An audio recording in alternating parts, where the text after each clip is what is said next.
Youth, a narrative ****** Youth, a narrative by Joseph Conrad. But the dwarf answered, No, something human is dearer to me than the wealth of all the world. Grimm's Tales. To my wife Youth, this could have occurred nowhere but in England, where men and sea interpenetrate, so to speak, the sea entering into the life of most men, and the men knowing something or everything about the sea, in the way of amusement, of travel, or of breadwinning. We were sitting round a mahogany table that reflected the bottle, the claret glasses, and our faces as we leaned on our elbows.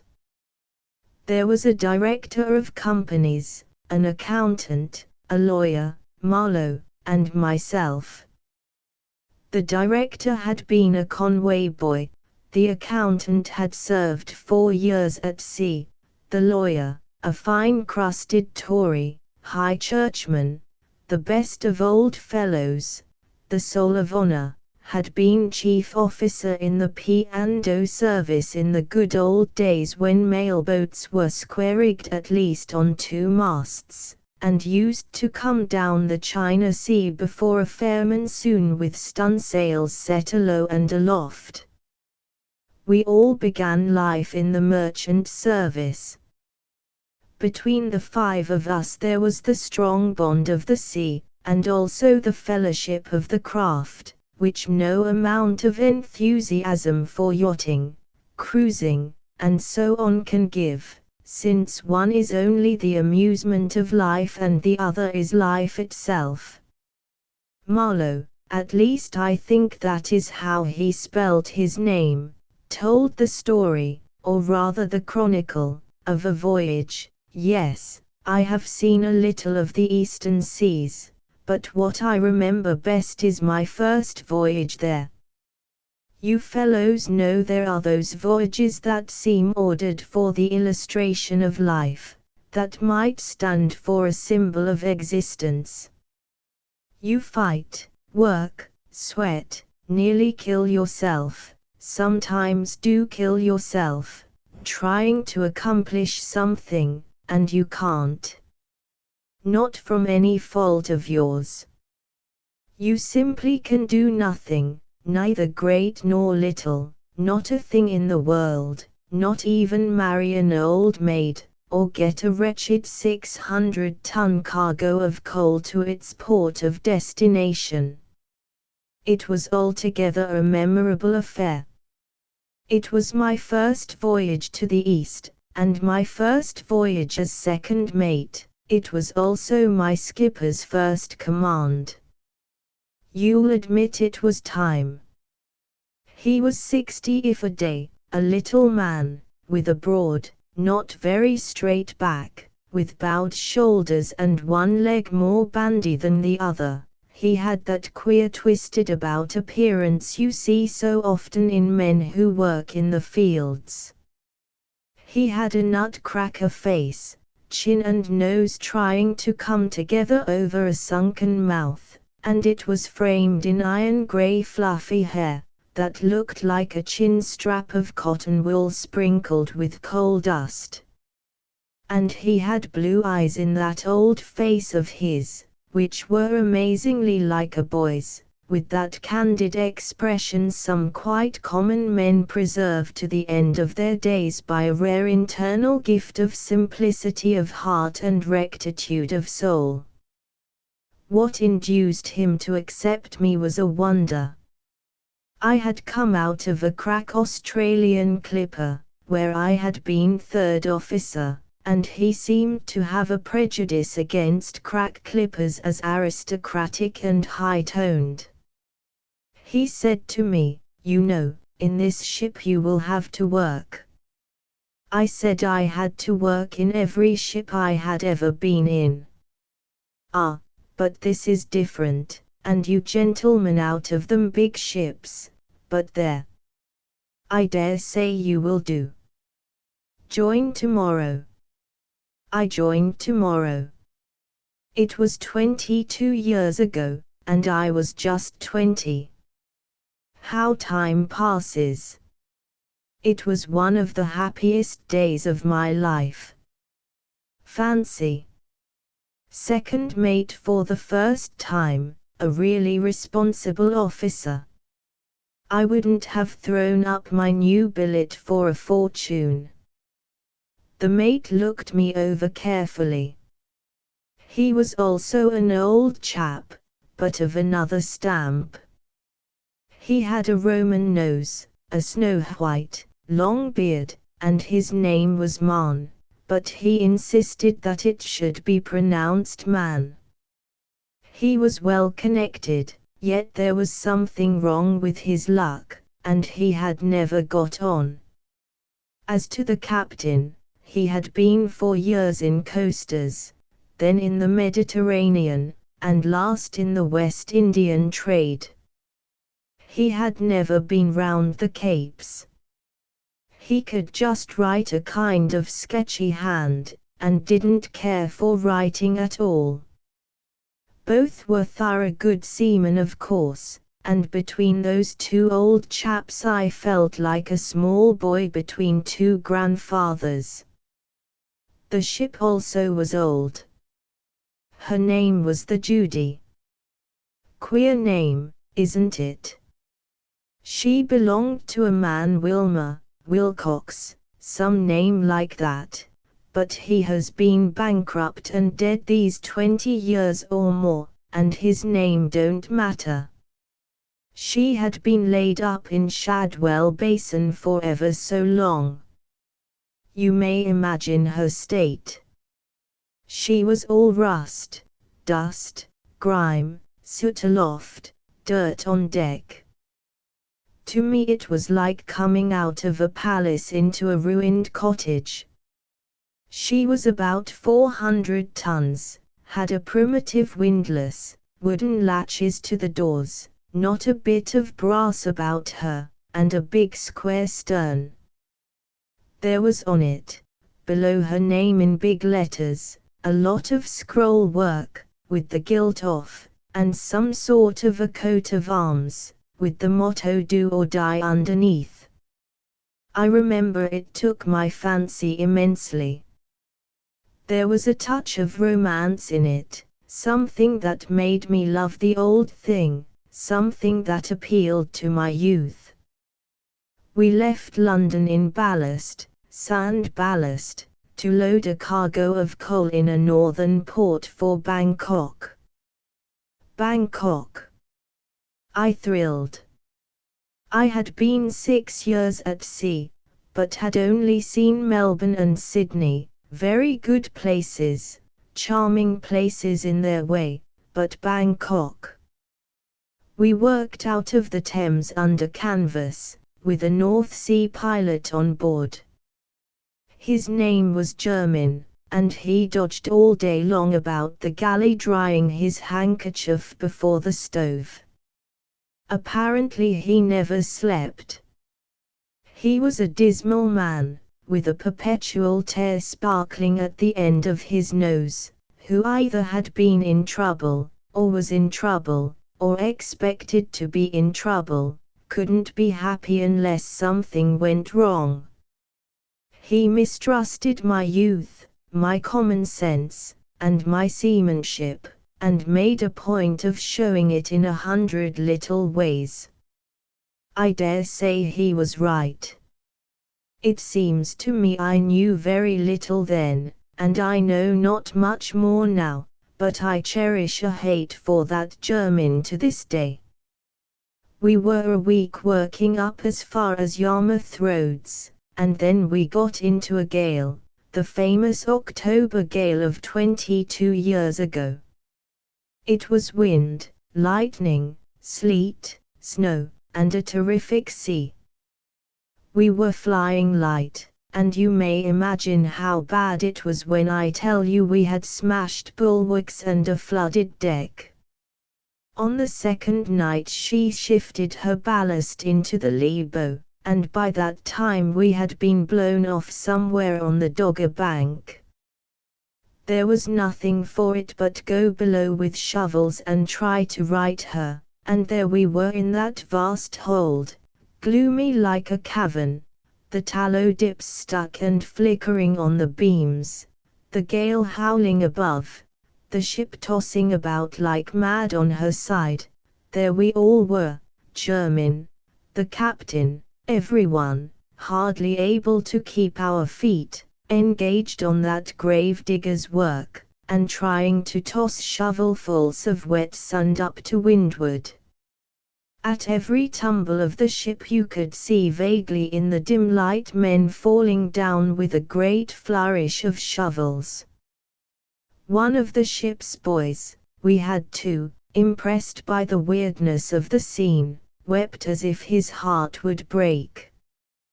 We could hear him blubbering somewhere in the shadows. On the third day the gale died out, and by a north country tug picked us up. We took 16 days in all to get from London to the Tyne. When we got into dock we had lost our turn for loading, and they hauled us off to a tier where we remained for a month. Mrs. Beard, the captain's name was Beard, came from Colchester to see the old man. She lived on board. The crew of runners had left, and there remained only the officers, one boy, and the steward, a mulatto who answered to the name of Abraham. Mrs. Beard was an old woman, with a face all wrinkled and ruddy like a winter apple, and the figure of a young girl. She caught sight of me once, sewing on a button, and insisted on having my shirts to repair. This was something different from the captain's wives I had known on board crack clippers. When I brought her the shirts, she said, and the socks. They want mending, I am sure, and John's, Captain Beard's, things are all in order now. I would be glad of something to do. Bless the old woman. She overhauled my outfit for me, and meantime I read for the first time Sartor Resartus and Burnaby's Ride to Khiva. I didn't understand much of the first then, but I remember I preferred the soldier to the philosopher at the time, a preference which life has only confirmed. One was a man, and the other was either more or less.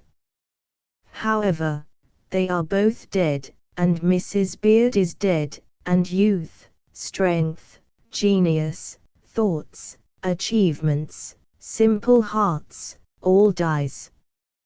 No matter. They loaded us at last. We shipped a crew. 8 able seamen and 2 boys. We hauled off one evening to the boys at the dock gates, ready to go out, and with a fair prospect of beginning the voyage next day. Mrs. Beard was to start for home by a late train. When the ship was fast we went to tea. We sat rather silent through the meal, Man, the old couple, and I. I finished first, and slipped away for a smoke, my cabin being in a deck house just against the poop. It was high water, blowing fresh with a drizzle, the double dock gates were opened, and the steam colliers were going in and out in the darkness with their lights burning bright, a great plashing of propellers, rattling of winches, and a lot of hailing on the pier heads. I watched the procession of headlights gliding high and of green lights gliding low in the night, when suddenly a red gleam flashed at me, vanished, came into view again, and remained. The fore end of a steamer loomed up close.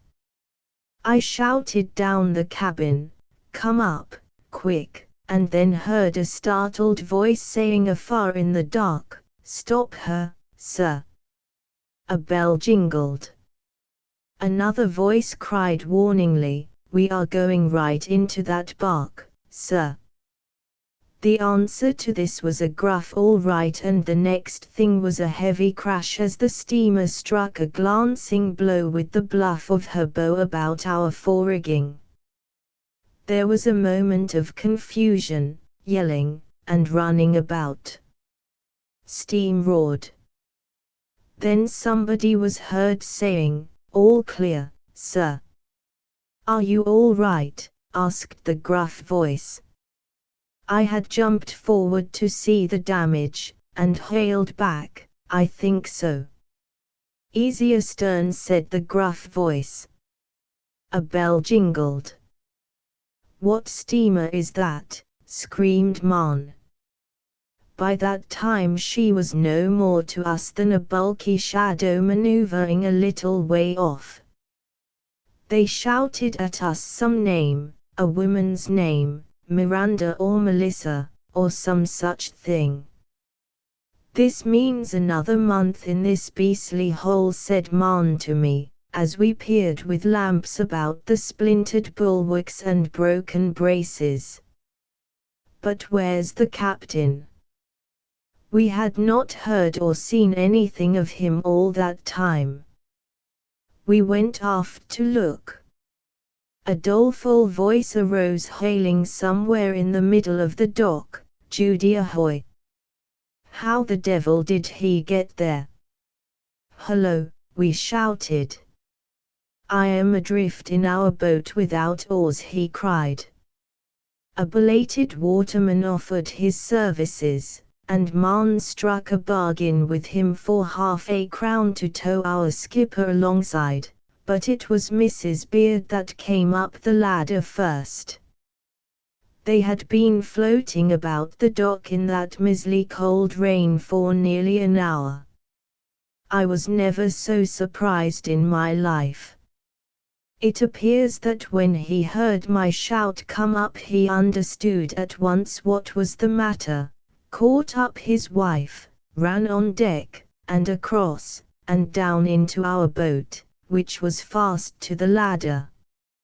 Not bad for a 60-year-old. Just imagine that old fellow saving heroically in his arms that old woman, the woman of his life. He set her down on a thwart, and was ready to climb back on board when the painter came adrift somehow, and away they went together. Of course in the confusion we did not hear him shouting. He looked abashed. She said cheerfully, "I suppose it does not matter my losing the train now." "No, Jenny, you go below and get warm," he growled. Then to us, "A sailor has no business with a wife, I say." There I was, out of the ship.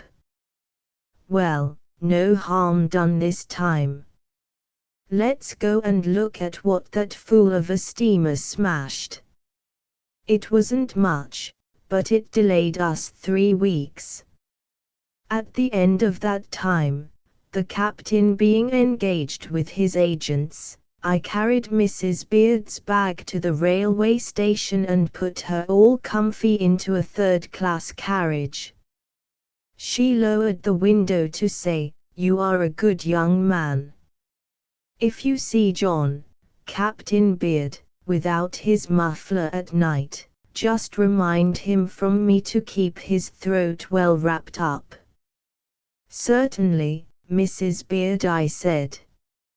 "You are a good young man. I noticed how attentive you are to John, to Captain." The train pulled out suddenly. I took my cap off to the old woman. I never saw her again. "Pass the bottle." We went to sea next day. When we made that start for Bangkok we had been already 3 months out of London. We had expected to be a fortnight or so, at the outside. It was January, and the weather was beautiful, the beautiful sunny winter weather that has more charm than in the summer time, because it is unexpected, and crisp, and you know it can't, last long. It's like a windfall, like a godsend, like an unexpected piece of luck. It lasted all down the North Sea, all down Channel, and it lasted till we were 300 miles or so to the westward of the Lizards. Then the wind went round to the sou-west and began to pipe up. In 2 days it blew a gale. The Judy, hove to, wallowed on the Atlantic like an old candle box. It blew day after day, it blew with spite, without interval, without mercy, without rest.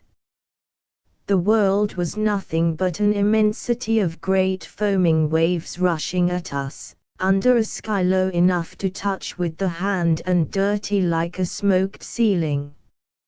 In the stormy space surrounding us there was as much flying spray as air. Day after day and night after night there was nothing round the ship but the howl of the wind, the tumult of the sea, the noise of water pouring over her deck. There was no rest for her and no rest for us. She tossed, she pitched, she stood on her head, she sat on her tail, she rolled, she groaned, and we had to hold on while on deck and cling to our bunks when below, in a constant effort of body and worry of mind. One night Marn spoke through the small window of my berth. It opened right into my very bed, and I was lying there sleepless, in my boots, feeling as though I had not slept for years, and could not if I tried. He said excitedly, "You got the sounding rod in here, Marlowe?" "I can't get the pumps to suck." "By God! It's no child's play." I gave him the sounding rod and lay down again, trying to think of various things, but I thought only of the pumps. When I came on deck they were still at it, and my watch relieved at the pumps. By the light of the lantern brought on deck to examine the sounding rod I caught a glimpse of their weary, serious faces. We pumped all the 4 hours. We pumped all night, all day, all the week, watch and watch. She was working herself loose, and leaked badly, not enough to drown us at once, but enough to kill us with the work at the pumps.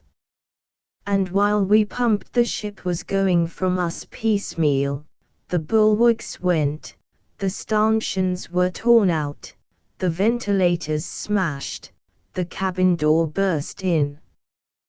There was not a dry spot in the ship. She was being gutted bit by bit. The longboat changed, as if by magic, into matchwood where she stood in her gripes. I had lashed her myself, and was rather proud of my handiwork, which had withstood so long the malice of the sea. And we pumped. And there was no break in the weather. The sea was white like a sheet of foam, like a cauldron of boiling milk. There was not a break in the clouds, no, not the size of a man's hand, no, not for so much as 10 seconds.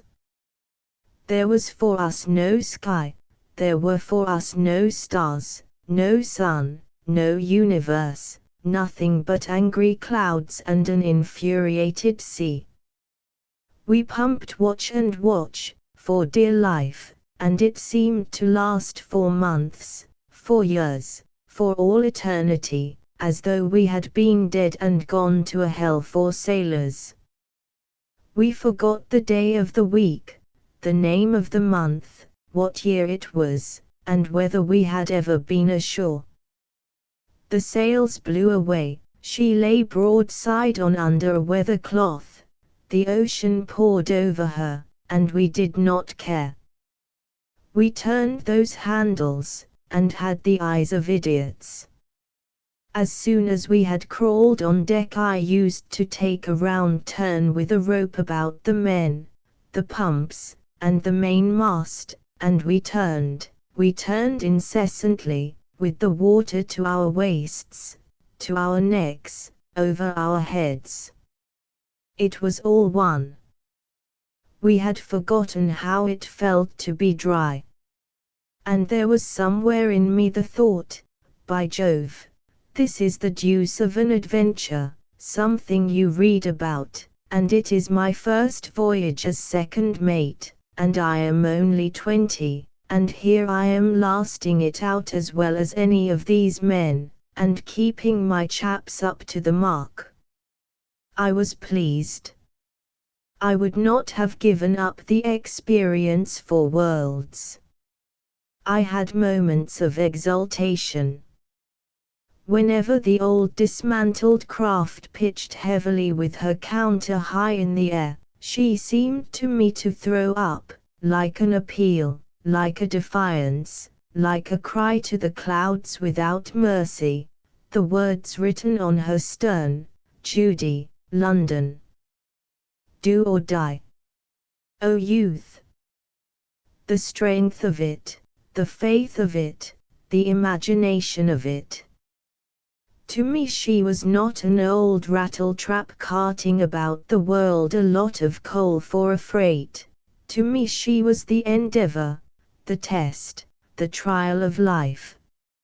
I think of her with pleasure, with affection, with regret, as you would think of someone dead you have loved.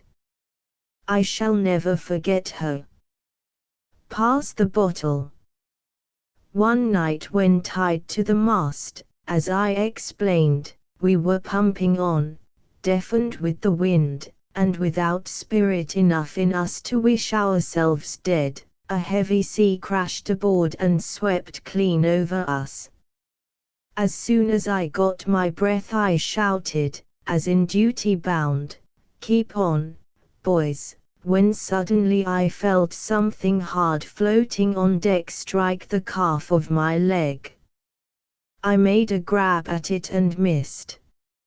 It was so dark we could not see each other's faces within a foot, you understand. After that thump the ship kept quiet for a while, and the thing, whatever it was, struck my leg again. This time I caught it, and it was a saucepan. At first, being stupid with fatigue and thinking of nothing but the pumps, I did not understand what I had in my hand. Suddenly it dawned upon me, and I shouted, "Boys, the house on deck is gone. Leave this, and let's look for the cook." There was a deck house forward, which contained the galley, the cook's berth, and the quarters of the crew. As we had expected for days to see it swept away, the hands had been ordered to sleep in the cabin, the only safe place in the ship. The steward, Abraham, however, persisted in clinging to his berth, stupidly, like a mule, from sheer fright I believe, like an animal that won't leave a stable falling in an earthquake. So we went to look for him. It was chancing death, since once out of our lashings we were as exposed as if on a raft. But we went. The house was shattered as if a shell had exploded inside. Most of it had gone overboard, stove, men's quarters, and their property, all was gone, but 2 posts, holding a portion of the bulkhead to which Abraham's bunk was attached, remained as if by a miracle. We groped in the ruins and came upon this, and there he was, sitting in his bunk, surrounded by foam and wreckage, jabbering cheerfully to himself. He was out of his mind, completely and forever mad, with this sudden shock coming upon the fag end of his endurance. We snatched him up, lugged him aft, and pitched him head first down the cabin companion. You understand there was no time to carry him down with infinite precautions and wait to see how he got on. Those below would pick him up at the bottom of the stairs all right. We were in a hurry to go back to the pumps. That business could not wait. A bad leak is an inhuman thing. One would think that the sole purpose of that fiendish gale had been to make a lunatic of that poor devil of a mulatto. It eased before morning, and next day the sky cleared, and as the sea went down the leak took up. When it came to bending a fresh set of sails, the crew demanded to put back, and really there was nothing else to do. Boats gone, decks swept clean, cabin gutted, men without a stitch but what they stood in, stores spoiled, ship strained. We put her head for home, and, would you believe it? The wind came east right in our teeth. It blew fresh, it blew continuously.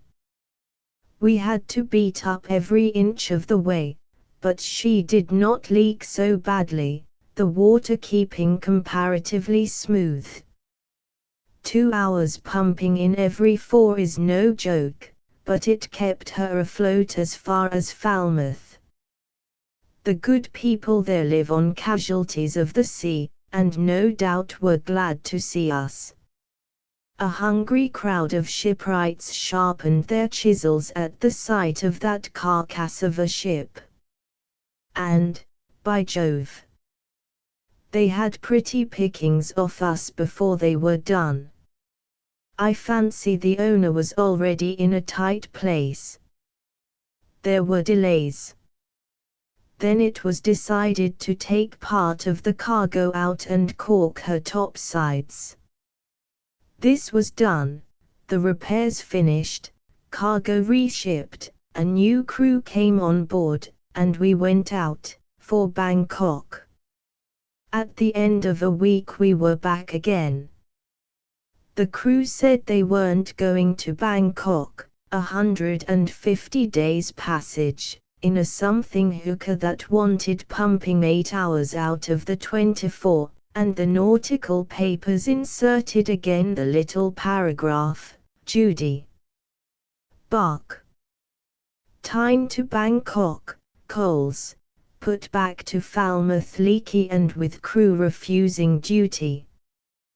There were more delays, more tinkering. The owner came down for a day, and said she was as right as a little fiddle. Poor old Captain Beard looked like the ghost of a Geordie skipper, through the worry and humiliation of it. Remember he was 60, and it was his first command. Marn said it was a foolish business, and would end badly. I loved the ship more than ever, and wanted awfully to get to Bangkok. To Bangkok. Magic name. Blessed name. Mesopotamia wasn't a patch on it. Remember I was 20, and it was my first second mate's billet, and the East was waiting for me. We went out and anchored in the outer roads with a fresh crew, the third. She leaked worse than ever. It was as if those confounded shipwrights had actually made a hole in her. This time we did not even go outside. The crew simply refused to man the windlass. They towed us back to the inner harbor, and we became a fixture, a feature, an institution of the place.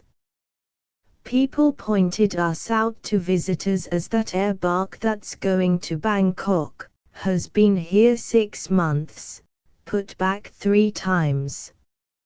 On holidays the small boys pulling about in boats would hail, "Judy, ahoy," and if a head showed above the rail shouted, "Where you bound to?" "Bangkok," and jeered. We were only 3 on board.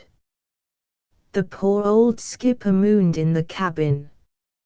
Marn undertook the cooking, and unexpectedly developed all a Frenchman's genius for preparing nice little messes. I looked languidly after the rigging. We became citizens of Falmouth. Every shopkeeper knew us. At the barbers or tobacconists they asked familiarly, "Do you think you will ever get to Bangkok?" Meantime the owner, the underwriters, and the charterers squabbled amongst themselves in London, and our pay went on. Pass the bottle. It was horrid. Morally it was worse than pumping for life.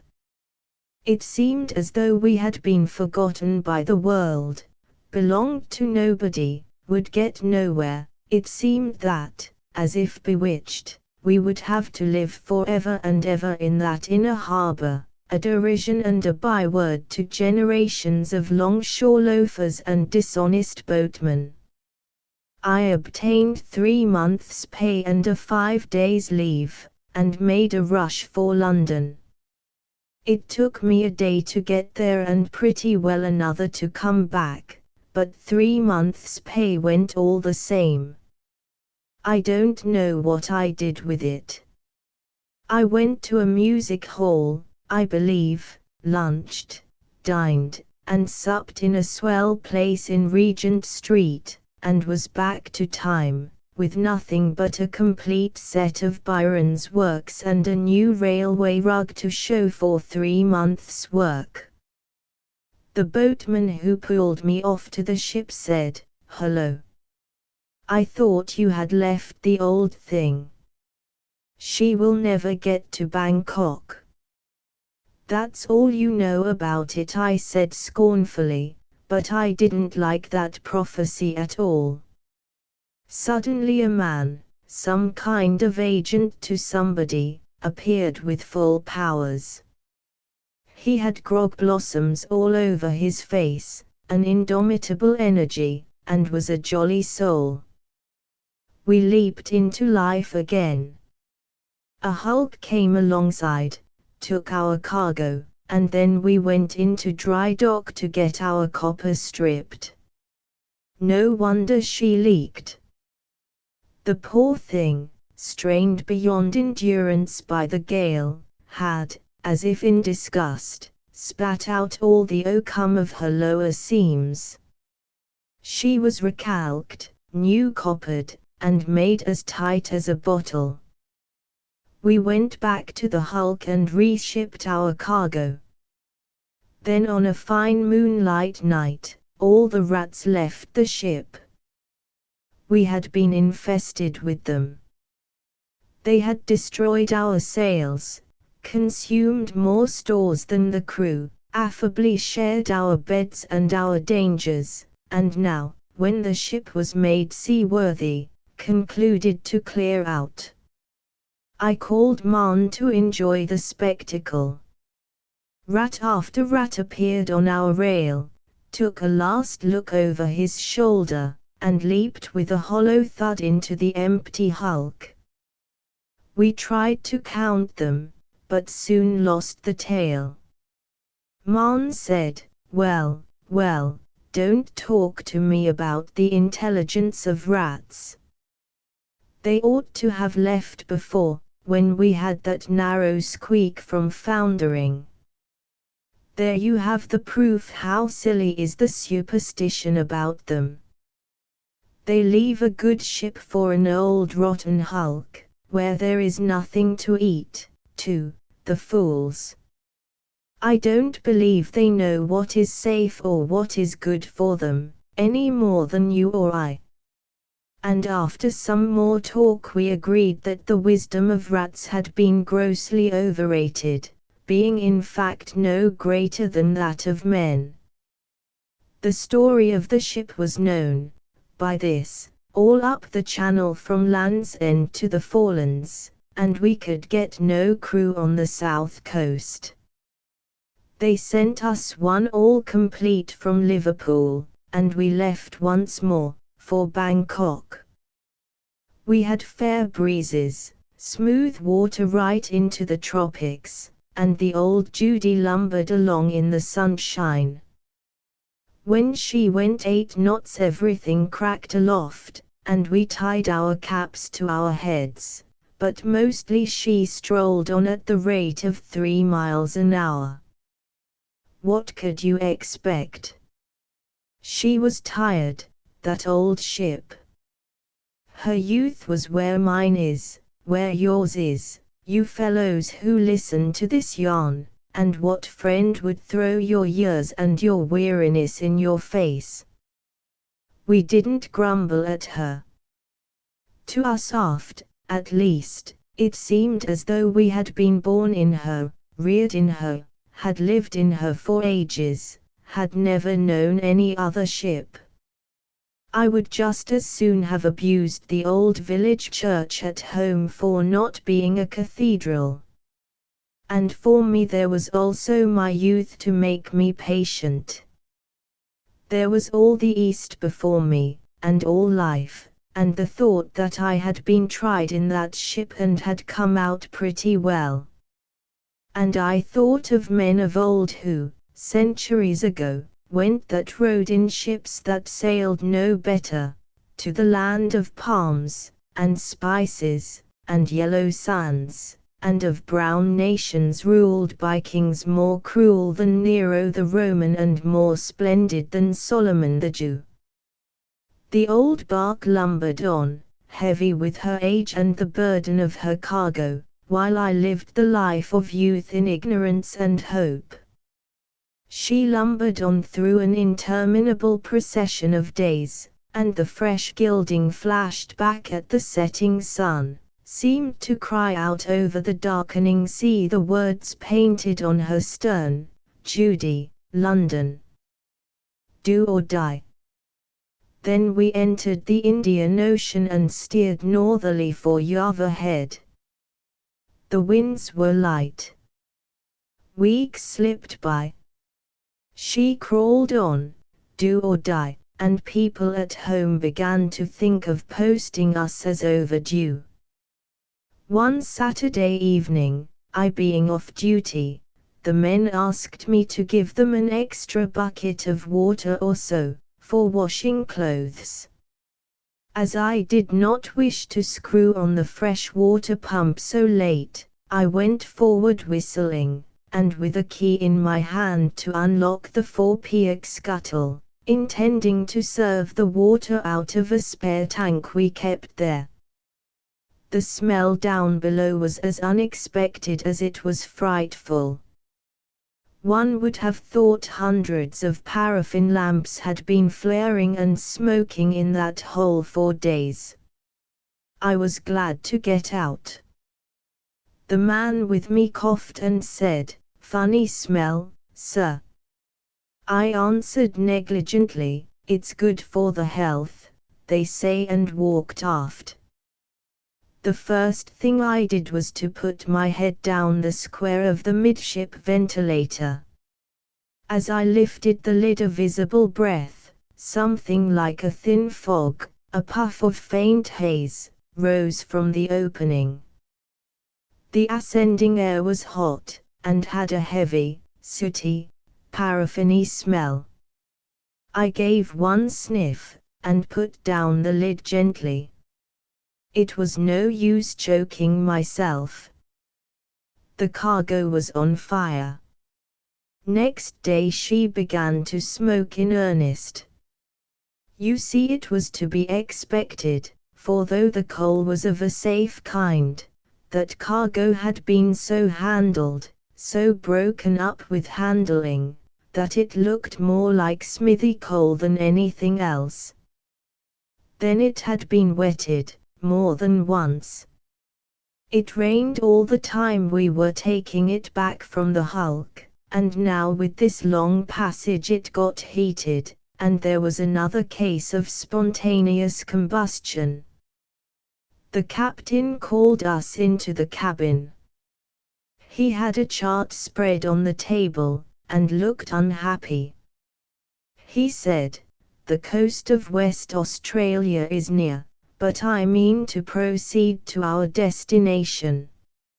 It is the hurricane month too, but we will just keep her head for Bangkok, and fight the fire. No more putting back anywhere, if we all get roasted. We will try first to stifle this air-damned combustion by want of air." We tried. We battened down everything, and still she smoked. The smoke kept coming out through imperceptible crevices, it forced itself through bulkheads and covers, it oozed here and there and everywhere in slender threads, in an invisible film, in an incomprehensible manner. It made its way into the cabin, into the forecastle, it poisoned the sheltered places on the deck, it could be sniffed as high as the mainyard. It was clear that if the smoke came out, the air came in. This was disheartening. This combustion refused to be stifled. We resolved to try water, and took the hatches off.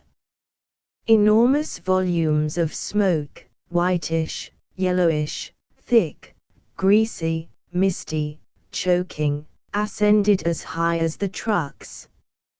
All hands cleared out aft. Then the poisonous cloud blew away, and we went back to work in a smoke that was no thicker now than that of an ordinary factory chimney. We rigged the force pump, got the hose along, and by it burst.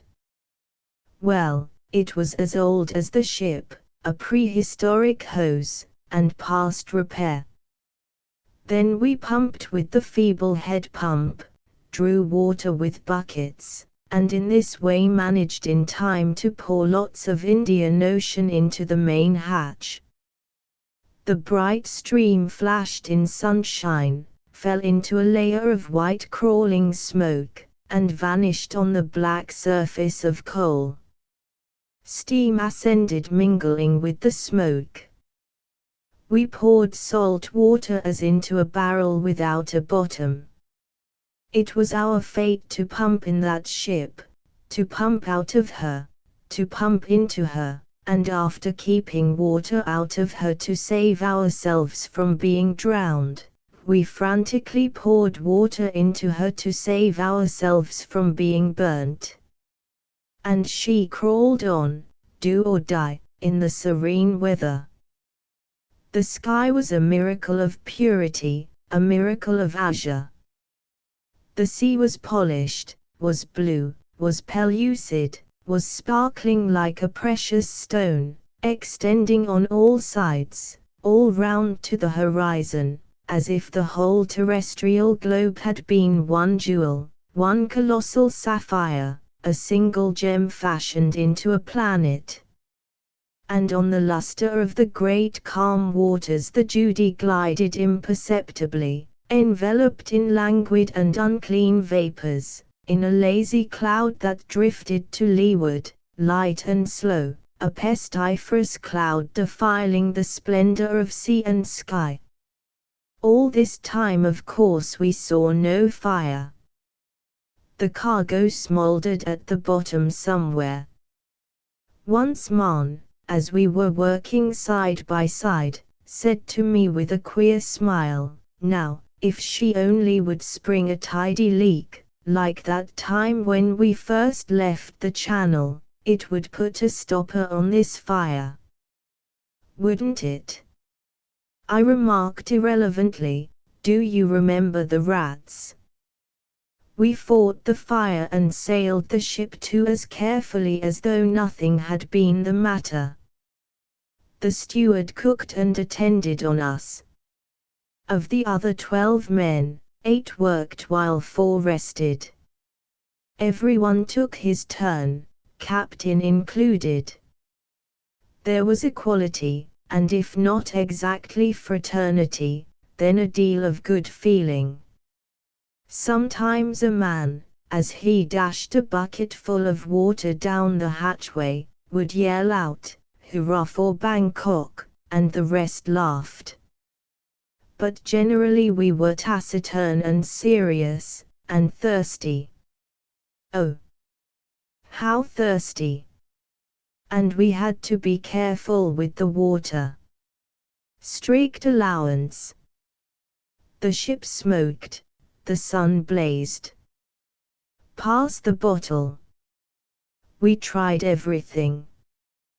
We even made an attempt to dig down to the fire. No good, of course. No man could remain more than a minute below. Man, who went first, fainted there, and the man who went to fetch him out did likewise. We lugged them out on deck. Then I leaped down to show how easily it could be done. They had learned wisdom by that time, and contented themselves by fishing for me with a chain hook tied to a broom handle, I believe. I did not offer to go and fetch up my shovel, which was left down below. Things began to look bad. We put the longboat into the water. The second boat was ready to swing out. We had also another, a 14-foot thing, on davits aft, where it was quite safe. Then behold, the smoke suddenly decreased. We redoubled our efforts to flood the bottom of the ship. In 2 days there was no smoke at all. Everybody was on the broad grin. This was on a Friday. On Saturday no work, but sailing the ship of course was done. The men washed their clothes and their faces for the first time in a fortnight, and had a special dinner given them. They spoke of spontaneous combustion with contempt, and implied they were the boys to put out combustions. Somehow we all felt as though we each had inherited a large fortune. But a beastly smell of burning hung about the ship. Captain Beard had hollow eyes and sunken cheeks. I had never noticed so much before how twisted and bowed he was. He and Man prowled soberly about hatches and ventilators, sniffing. It struck me suddenly poor Man was a very, very old chap. As to me, I was as pleased and proud as though I had helped to win a great naval battle. Oh, youth! The night was fine. In the morning a homeward-bound ship passed us hull down, the first we had seen for months, but we were nearing the land at last, Java Head being about 190 miles off, and nearly due north. Next day it was my watch on deck from 8 to 12. At breakfast the captain observed, "It's wonderful how that smell hangs about the cabin." About 10, the mate being on the poop, I stepped down on the main deck for a moment. The carpenter's bench stood abaft the mainmast. I leaned against it sucking at my pipe, and the carpenter, a young chap, came to talk to me. He remarked, "I think we have done very well, haven't we?" And then I perceived with annoyance the fool was trying to tilt the bench. I said curtly, "Don't, Chips," and immediately became aware of a queer sensation, of an absurd delusion. I seemed somehow to be in the air. I heard all round me like a pent-up breath released, as if 1,000 giants simultaneously had said "Foo," and felt a dull concussion which made my ribs ache suddenly. No doubt about it, I was in the air, and my body was describing a short parabola. But short as it was, I had the time to think several thoughts in, as far as I can remember, the following order. This can't be the carpenter. What is it? Some accident, submarine, volcano, coals, gas. By Jove, we are being blown up, everybody's dead, I am falling into the after hatch, I see fire in it. The coal dust suspended in the air of the hold had glowed dull red at the moment of the explosion. In the twinkling of an eye, in an infinitesimal fraction of a second since the first tilt of the bench, I was sprawling full length on the cargo. I picked myself up and scrambled out. It was quick like a rebound. The deck was a wilderness of smashed timber, lying crosswise like trees in a wood after a hurricane. An immense curtain of soiled rags waved gently before me. It was the mainsail blown to strips. I thought, the masts will be toppling over directly, and to get out of the way bolted on all fours towards the poop ladder. The first person I saw was Marn, with eyes like saucers, his mouth open, and the long white hair standing straight on end round his head like a silver halo. He was just about to go down when the sight of the main deck stirring, heaving up, and changing into splinters before his eyes, petrified him on the top step.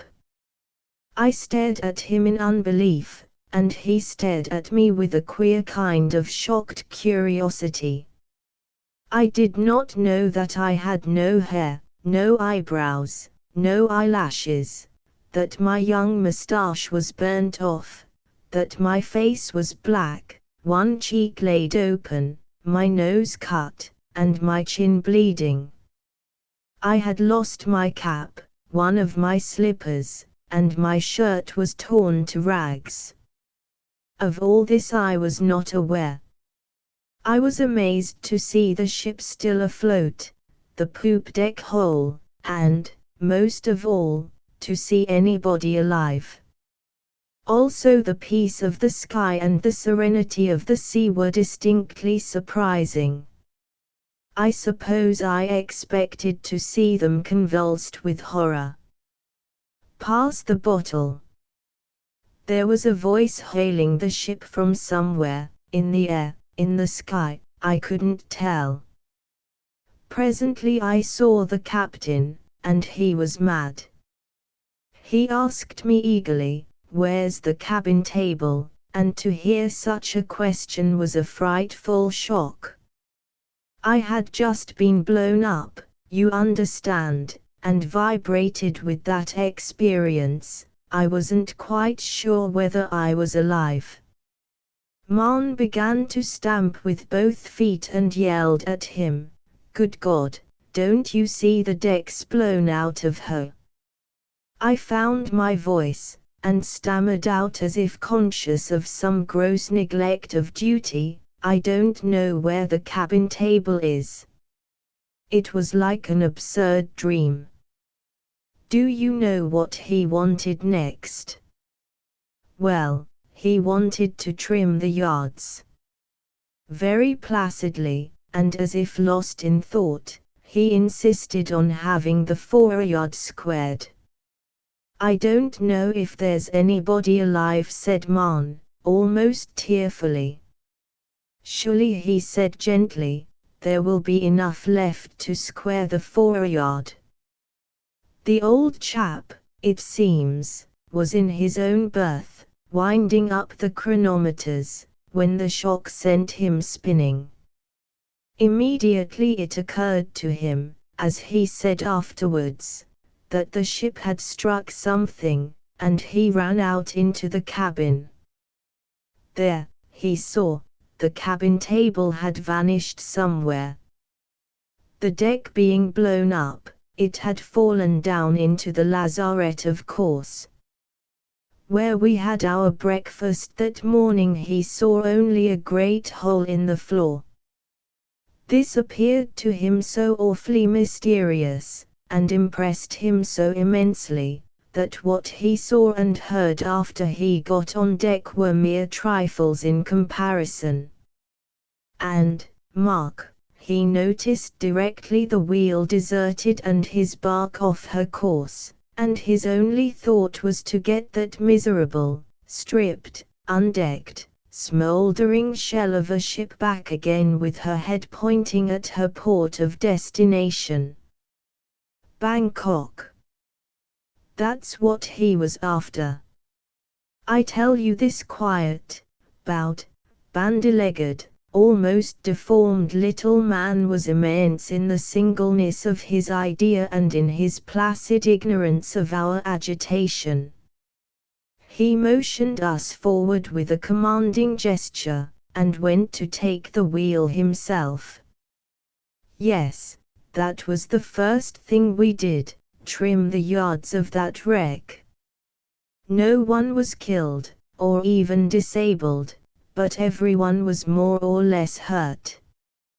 You should have seen them. Some were in rags, with black faces, like coal heavers, like sweeps, and had bullet heads that seemed closely cropped, but were in fact singed to the skin.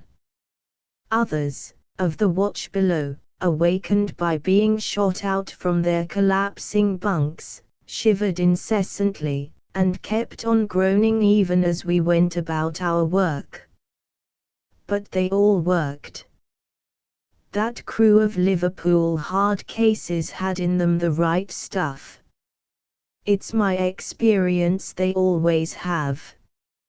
It is the sea that gives it, the vastness, the loneliness surrounding their dark stolid souls. Ah! Well. We stumbled, we crept, we fell, we barked our shins on the wreckage, we hauled. The masts stood, but we did not know how much they might be charred down below. It was nearly calm, but a long swell ran from the west and made her roll. They might go at any moment.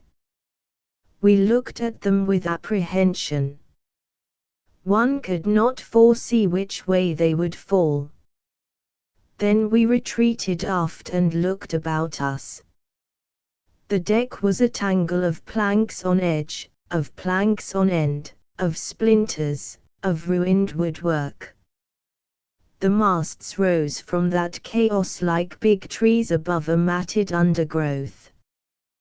The interstices of that mass of wreckage were full of something whitish, sluggish, stirring, of something that was like a greasy fog.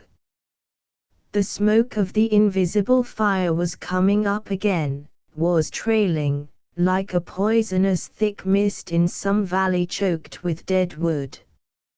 Already lazy wisps were beginning to curl upwards amongst the mass of splinters. Here and there a piece of timber, stuck upright, resembled a post. Half of a fife rail had been shot through the foresail, and the sky made a patch of glorious blue in the ignobly soiled canvas. A portion of several boards holding together had fallen across the rail, and one end protruded overboard, like a gangway leading upon nothing, like a gangway leading over the deep sea, leading to death, as if inviting us to walk the plank at once and be done with our ridiculous troubles. And still the air, the sky, a ghost, something invisible was hailing the ship. Someone had the sense to look over, and there was the helmsman, who had impulsively jumped overboard, anxious to come back. He yelled and swam lustily like a merman, keeping up with the ship. We threw him a rope, and presently he stood amongst us streaming with water and very crestfallen. The captain had surrendered the wheel, and apart, elbow on rail and chin in hand, gazed at the sea wistfully. We asked ourselves, what next? I thought, now, this is something like. This is great. I wonder what will happen. O youth! Suddenly Mon sighted a steamer far astern. Captain Beard said, we may do something with her yet. We hoisted 2 flags, which said in the international language of the sea, on fire. Want immediate assistance. The steamer grew bigger rapidly, and by spoke with 2 flags on her foremast, I am coming to your assistance. In half an hour she was abreast, to windward, within hail, and rolling slightly, with her engines stopped. We lost our composure, and yelled all together with excitement, we've been blown up. A man in a white helmet, on the bridge, cried, yes. All right. All right, and he nodded his head, and smiled, and made soothing motions with his hand as though at a lot of frightened children. One of the boats dropped in the water, and walked towards us upon the sea with her long oars.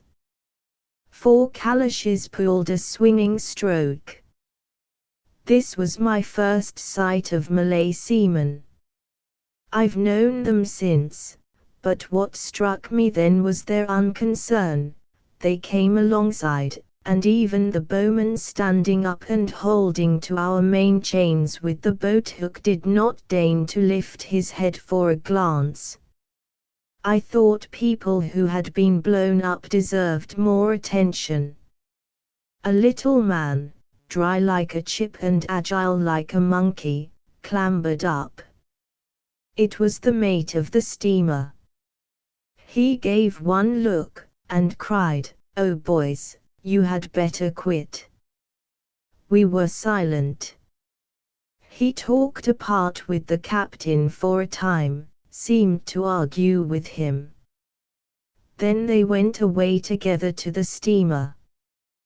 When our skipper came back we learned that the steamer was the Somerville, Captain Nash, from West Australia to Singapore via Batavia with mails, and that the agreement was she should tow us to Anjar or Batavia, if possible, where we could extinguish the fire by scuttling, and then proceed on our voyage, to Bangkok. The old man seemed excited. "We will do it yet," he said to Mon, fiercely. He shook his fist at the sky. Nobody else said a word. At noon the steamer began to tow.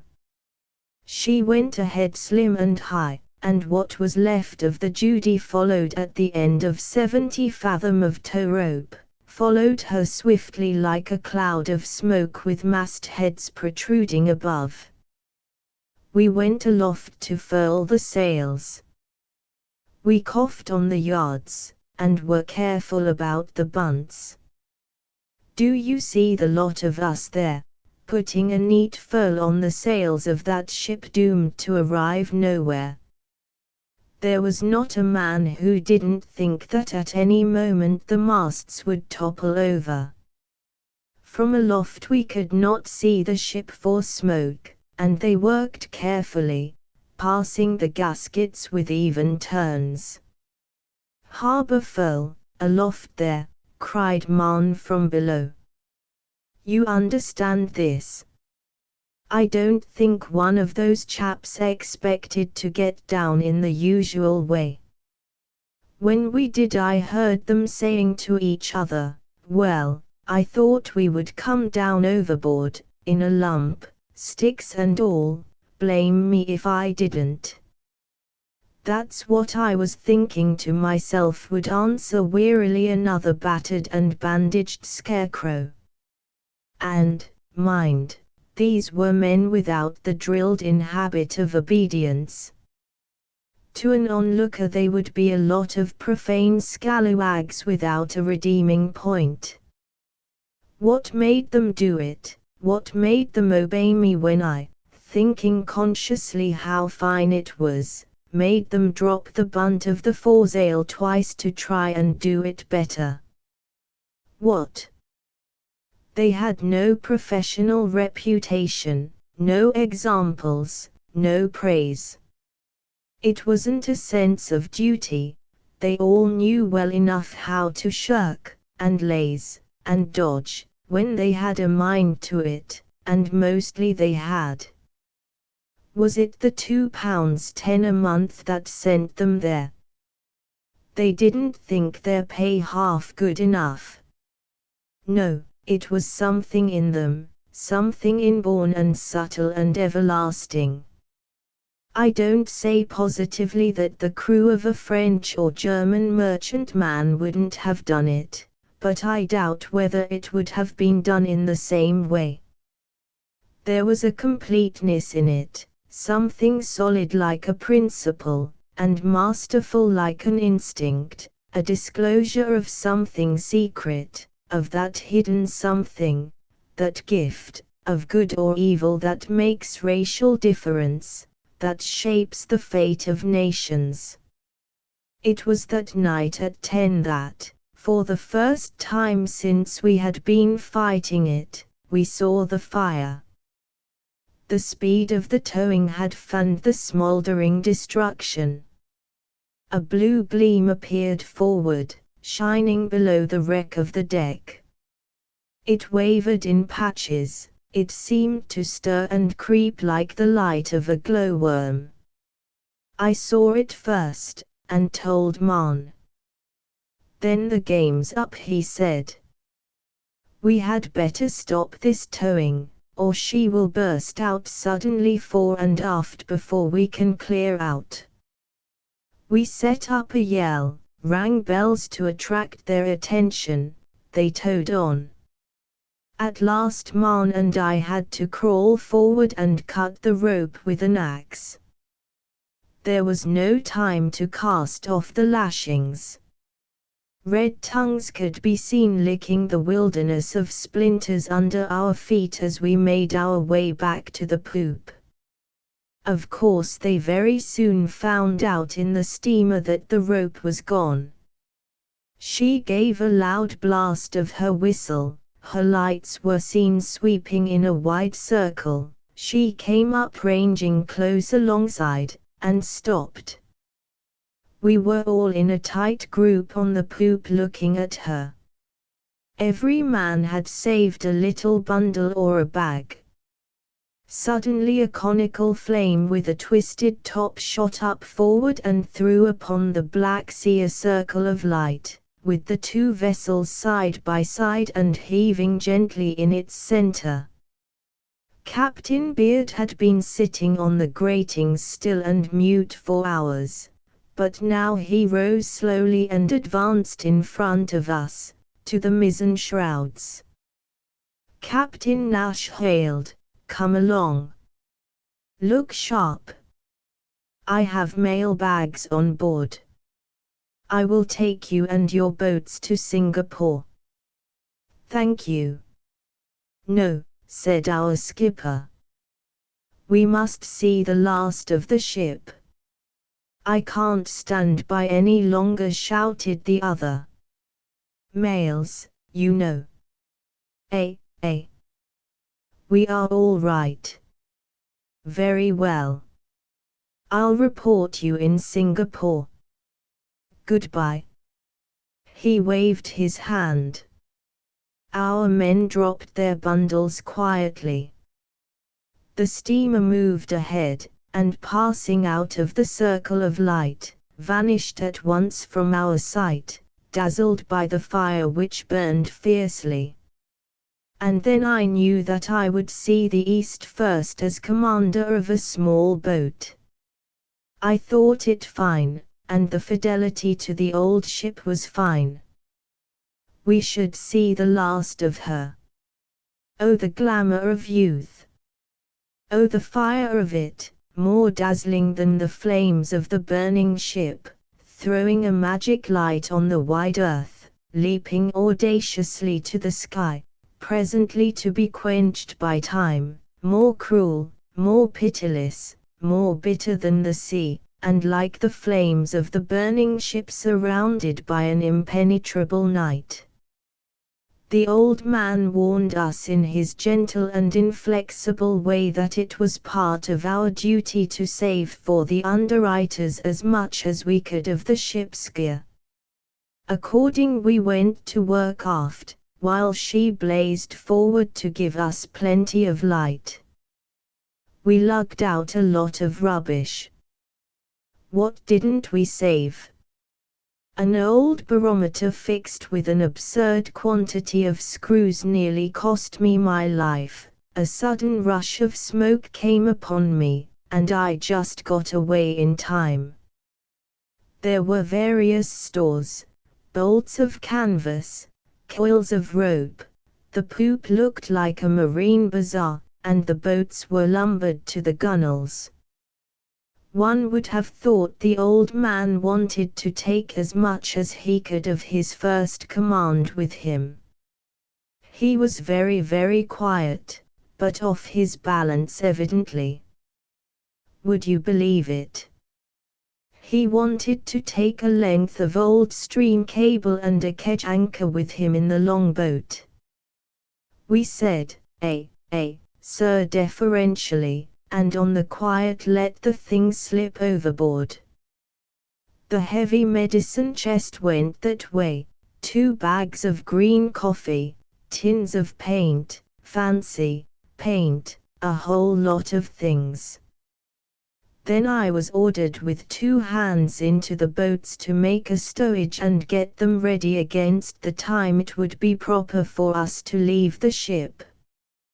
We put everything straight, stepped the longboat's mast for our skipper, who was in charge of her, and I was not sorry to sit down for a moment. My face felt raw, every limb ached as if broken. I was aware of all my ribs, and would have sworn to a twist in the backbone. The boats, fast astern, lay in a deep shadow, and all around I could see the circle of the sea lighted by the fire. A gigantic flame arose forward straight and clear. It flared there, with noises like the whir of wings, with rumbles as of thunder. There were cracks, detonations, and from the cone of flame the sparks flew upwards, as man is born to trouble, to leaky ships, and to ships that burn. What bothered me was that the ship, lying broadside to the swell and to such wind as there was, a mere breath, the boats would not keep astern where they were safe, but persisted, in a pig-headed way boats have, in getting under the counter and then swinging alongside. They were knocking about dangerously and coming near the flame, while the ship rolled on them, and, of course, there was always the danger of the masts going over the side at any moment. I and my 2 boat keepers kept them off as best we could with oars and boat hooks, but to be constantly at it became exasperating, since there was no reason why we should not leave at once. We could not see those on board, nor could we imagine what caused the delay. The boat keepers were swearing feebly, and I had not only my share of the work, but also had to keep at it 2 men who showed a constant inclination to lay themselves down and let things slide.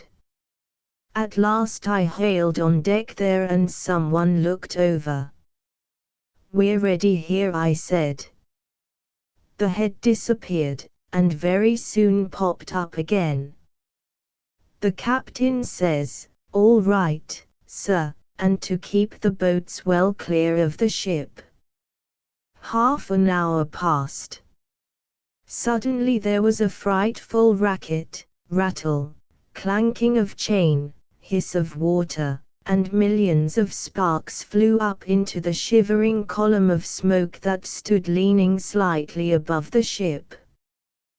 The cat heads had burned away, and the 2 red-hot anchors had gone to the bottom, tearing out after them 200 fathom of red-hot chain. The ship trembled, the massive flame swayed as if ready to collapse, and the foretop-gallant mast fell. It darted down like an arrow of fire, shot under, and instantly leaping up within an oar's length of the boats, floated quietly, very black on the luminous sea. I hailed the deck again.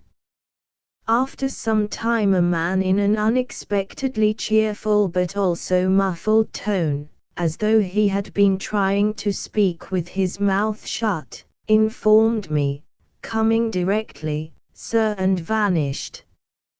For a long time I heard nothing but the whir and roar of the fire. There were also whistling sounds. The boats jumped, tugged at the painters, ran at each other playfully, knocked their sides together, or, do what we would, swung in a bunch against the ship's side. I couldn't stand it any longer, and swarming up a rope, clambered aboard over the stern. It was as bright as day. Coming up like this, the sheet of fire facing me, was a terrifying sight, and the heat seemed hardly bearable at first. On a settee cushion dragged out of the cabin, Captain Beard, with his legs drawn up and one arm under his head, slept with the light playing on him. Do you know what the rest were busy about? They were sitting on deck right aft, round an open case, eating bread and cheese and drinking bottled stout. On the background of flames twisting in fierce tongues above their heads they seemed at home like salamanders, and looked like a band of desperate pirates. The fire sparkled in the whites of their eyes, gleamed on patches of white skin seen through the torn shirts. Each had the marks as of a battle about him, bandaged heads, tied up arms, a strip of dirty rag round a knee, and each man had a bottle between his legs and a chunk of cheese in his hand. Marn got up. With his handsome and disreputable head, his hooked profile, his long white beard, and with an uncorked bottle in his hand, he resembled one of those reckless sea robbers of old, making merry amidst violence and disaster. The last meal on board, he explained solemnly. We had nothing to eat all day, and it was no use leaving all this. He flourished the bottle and indicated the sleeping skipper. He said he couldn't swallow anything, so I got him to lie down, he went on, and as I stared, I don't know whether you are aware, young fellow, the man had no sleep to speak of for days, and there will be damn little sleep in the boats. There will be no boats by and by if you fool about much longer, I said, indignantly. I walked up to the skipper and shook him by the shoulder. At last he opened his eyes, but did not move. Time to leave her, sir, I said, quietly. He got up painfully, looked at the flames, at the sea sparkling round the ship, and black as ink farther away, he looked at the stars shining dim through a thin veil of smoke in a sky black as Erebus. Youngest first, he said. And the ordinary seaman, wiping his mouth with the back of his hand, got up, clambered over the taffrail, and vanished. Others followed. One, on the point of going over, stopped short to drain his bottle, and with a great swing of his arm flung it at the fire. Take this, he cried. The skipper lingered disconsolately, and we left him to commune alone for a while with his first command. Then I went up again and brought him away at last. It was time. The ironwork on the poop was hot to the touch. Then the painter of the longboat was cut, and the 3 boats, tied together, drifted clear of the ship. It was just 16 hours after the explosion when we abandoned her. Marn had charge of the second boat, and I had the smallest, the 14-foot thing. The longboat would have taken the lot of us, but the skipper said we must save as much property as we could, for the underwriters, and so I got my first command. I had 2 men with me, a bag of biscuits, a few tins of meat, and a breaker of water. I was ordered to keep close to the longboat, that in case of bad weather we might be taken into her. And do you know what I thought? I thought I would part company as soon as I could. I wanted to have my first command all to myself. I wasn't going to sail in a squadron if there were a chance for independent cruising. I would make land by myself. I would beat the other boats. Youth. All youth. The silly, charming, beautiful youth. But we did not make a start at once. We must see the last of the ship. And so the boats drifted about that night, heaving and setting on the swell. The men dozed, waked, sighed, groaned. I looked at the burning ship.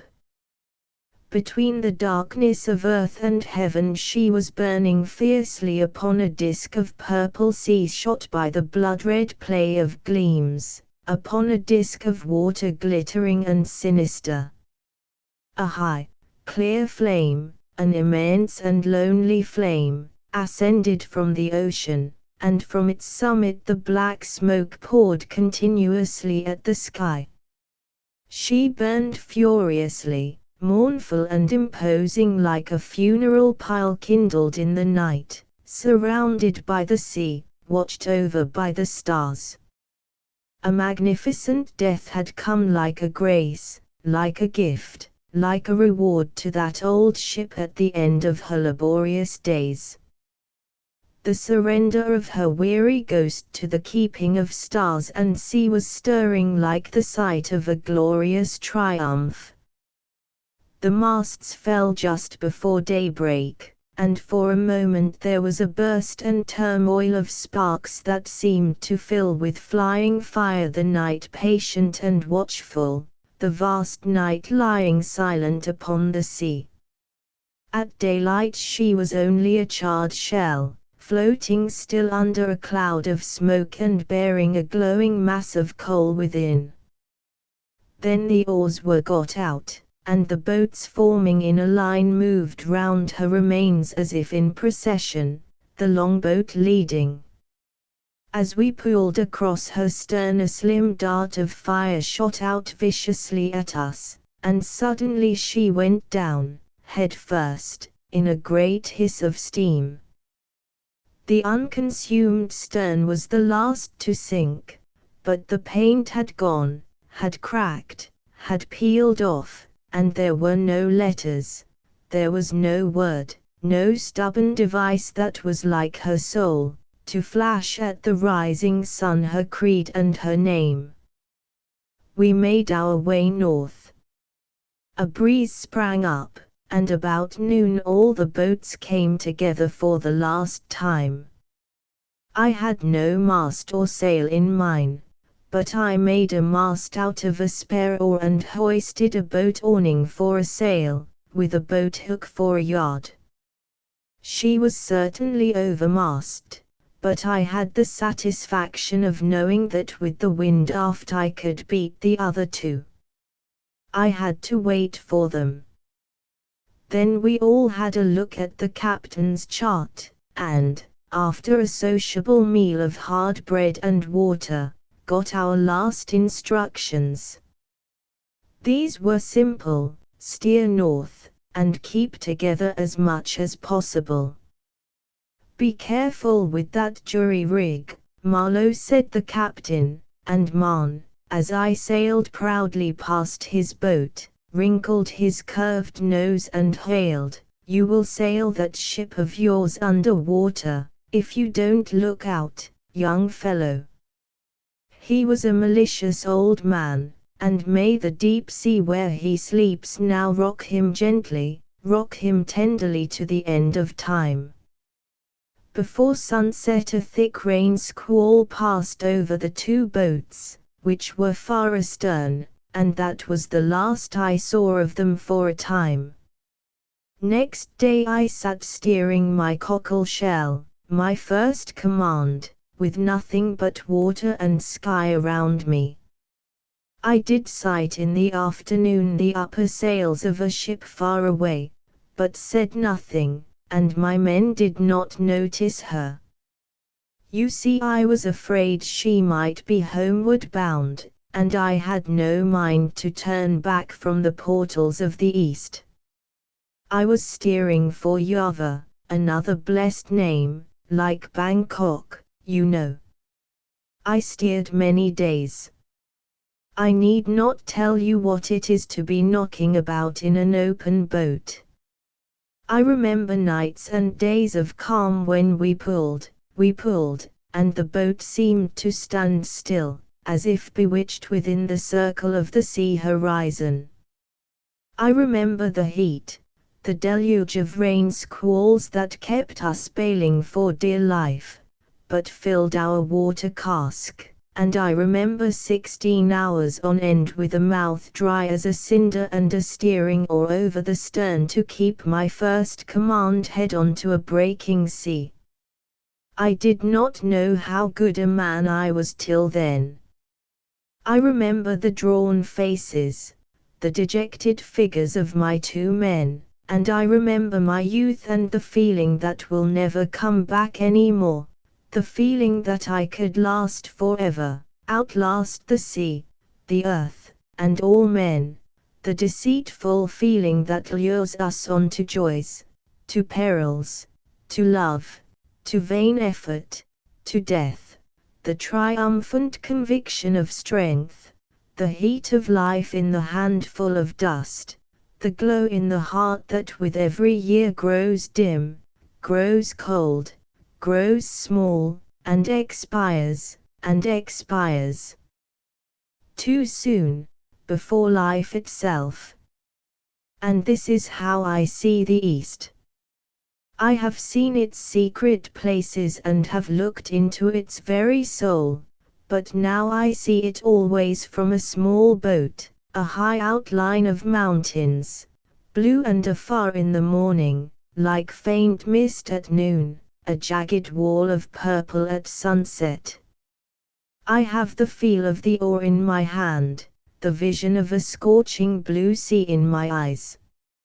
And I see a bay, a wide bay, smooth as glass and polished like ice, shimmering in the dark. A red light burns far off upon the gloom of the land, and the night is soft and warm. We drag at the oars with aching arms, and suddenly a puff of wind, a puff faint and tepid and laden with strange odors of blossoms, of aromatic wood, comes out of the still night, the first sigh of the east on my face. That I can never forget. It was impalpable and enslaving, like a charm, like a whispered promise of mysterious delight. We had been pulling this finishing spell for 11 hours.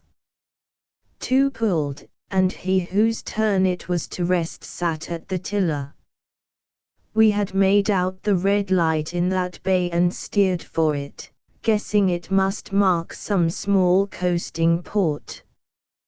We passed 2 vessels, outlandish and high-sterned, sleeping at anchor, and, approaching the light, now very dim, ran the boat's nose against the end of a jutting wharf.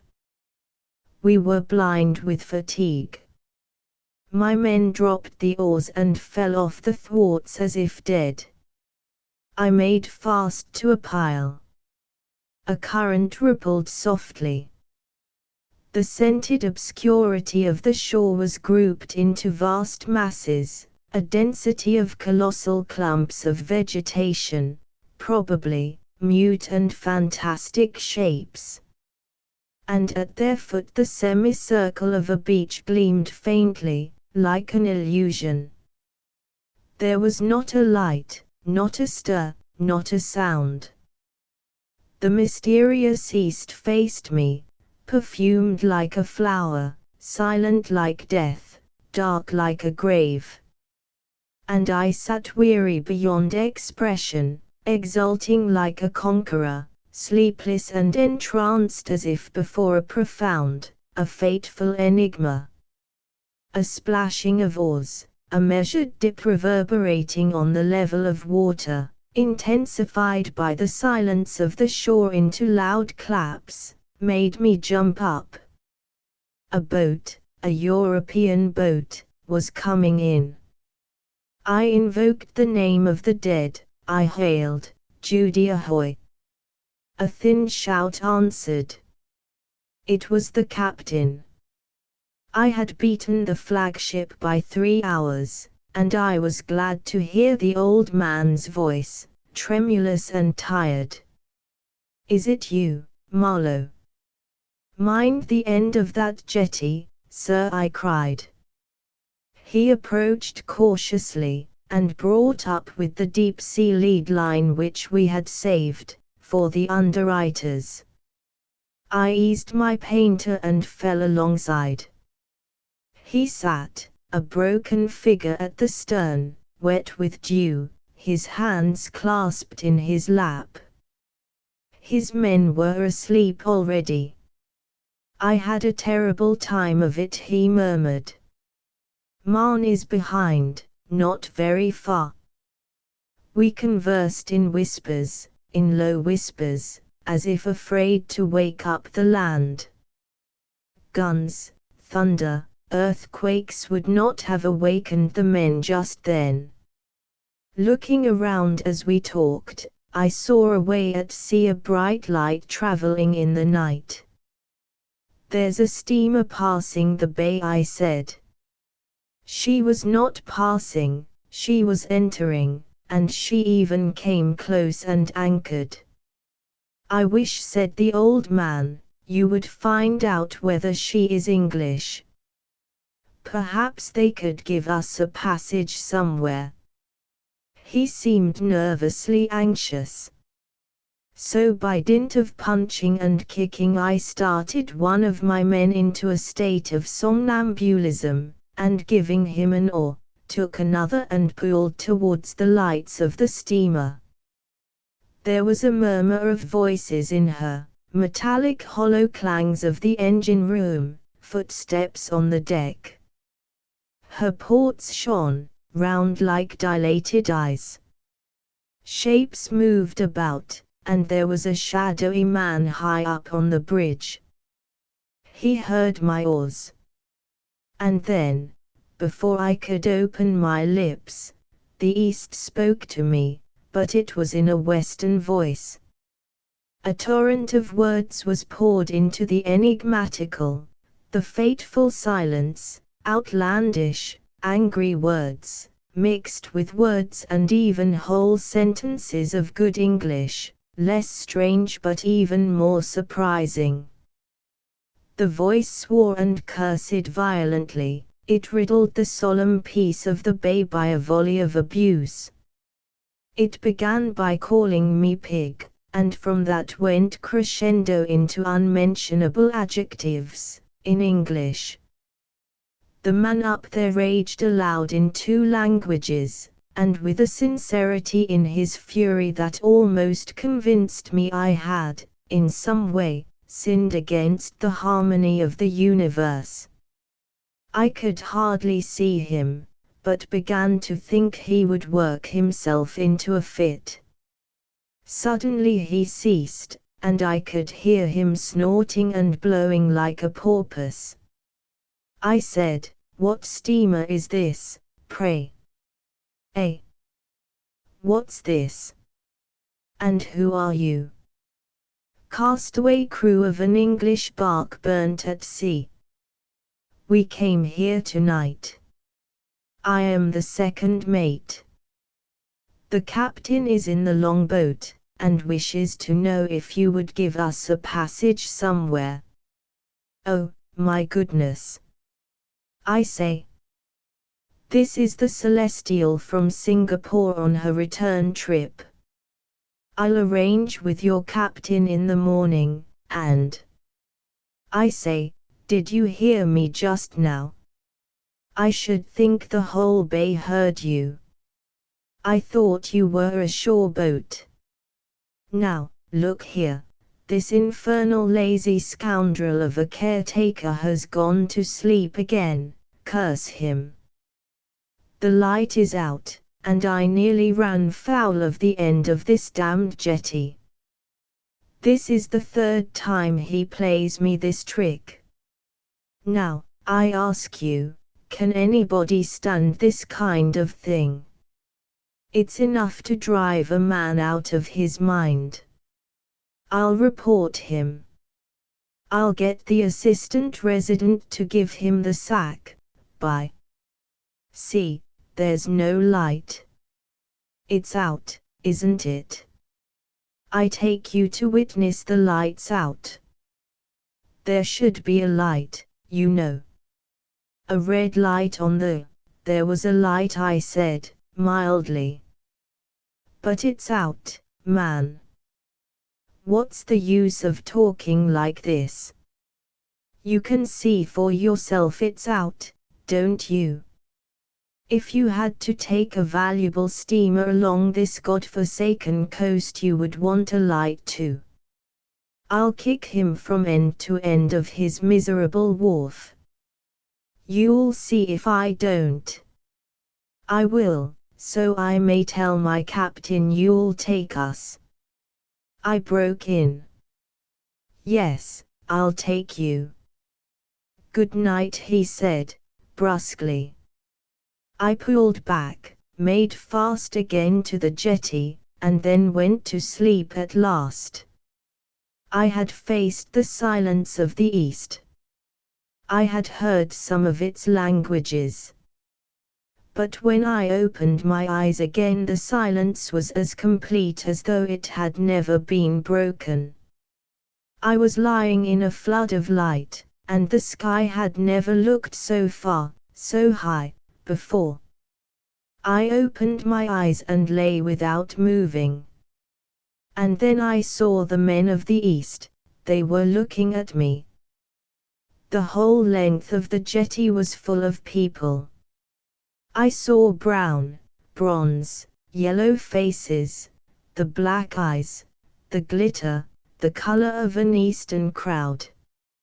And all these beings stared without a murmur, without a sigh, without a movement. They stared down at the boats, at the sleeping men who at night had come to them from the sea. Nothing moved. The fronds of palms stood still against the sky. Not a branch stirred along the shore, and the brown roofs of hidden houses peeped through the green foliage, through the big leaves that hung shining and still like leaves forged of heavy metal. This was the East of the ancient navigators, so old, so mysterious, resplendent and sombre, living and unchanged, full of danger and promise. And these were the men. I sat up suddenly. A wave of movement passed through the crowd from end to end, passed along the heads, swayed the bodies, ran along the jetty like a ripple on the water, like a breath of wind on a field, and all was still again. I see it now, the wide sweep of the bay, the glittering sands, the wealth of green infinite and varied, the sea blue like the sea of a dream, the crowd of attentive faces, the blaze of vivid color, the water reflecting it all, the curve of the shore, the jetty, the high-sterned outlandish craft floating still, and the 3 boats with tired men from the west sleeping unconscious of the land and the people and of the violence of sunshine. They slept thrown across the thwarts, curled on bottom boards, in the careless attitudes of death. The head of the old skipper, leaning back in the stern of the longboat, had fallen on his breast, and he looked as though he would never wake. Farther out old Man's face was upturned to the sky, with the long white beard spread out on his breast, as though he had been shot where he sat at the tiller, and a man, all in a heap in the bows of the boat, slept with both arms embracing the stem head and with his cheek laid on the gunwale. The east looked at them without a sound. I have known its fascination since, I have seen the mysterious shores, the still water, the lands of brown nations, where a stealthy nemesis lies in wait, pursues, overtakes so many of the conquering race, who are proud of their wisdom, of their knowledge, of their strength.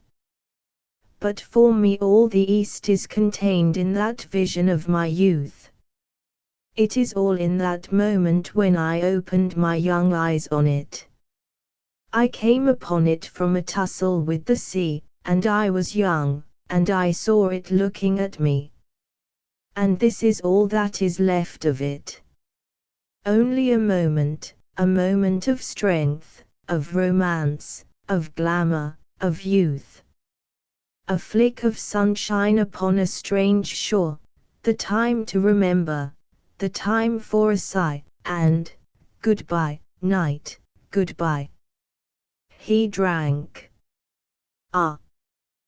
The good old time, the good old time.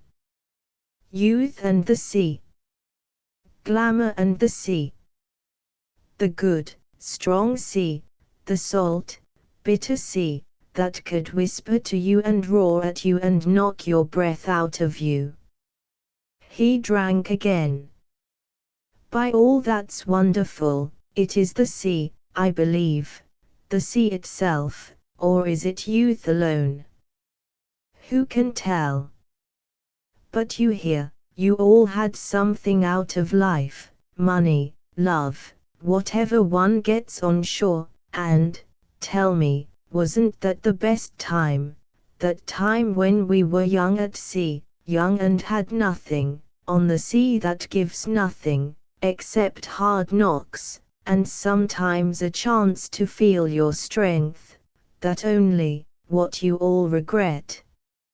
And we all nodded at him, the man of finance, the man of accounts, the man of law, we all nodded at him over the polished table that like a still sheet of brown water reflected our faces, lined, wrinkled, our faces marked by toil, by deceptions, by success, by love, our weary eyes looking still, looking always, looking anxiously for something out of life, that while it is expected is already gone, has passed unseen, in a sigh, in a flash, together with the youth, with the strength, with the romance of illusions.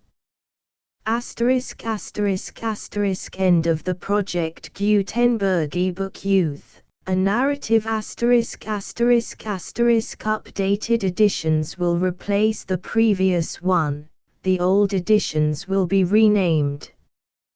Creating the works from print editions not protected by U.S. copyright law means that no one owns a United States copyright in these works, so the Foundation, and you, can copy and distribute it in the United States without permission and without paying copyright royalties.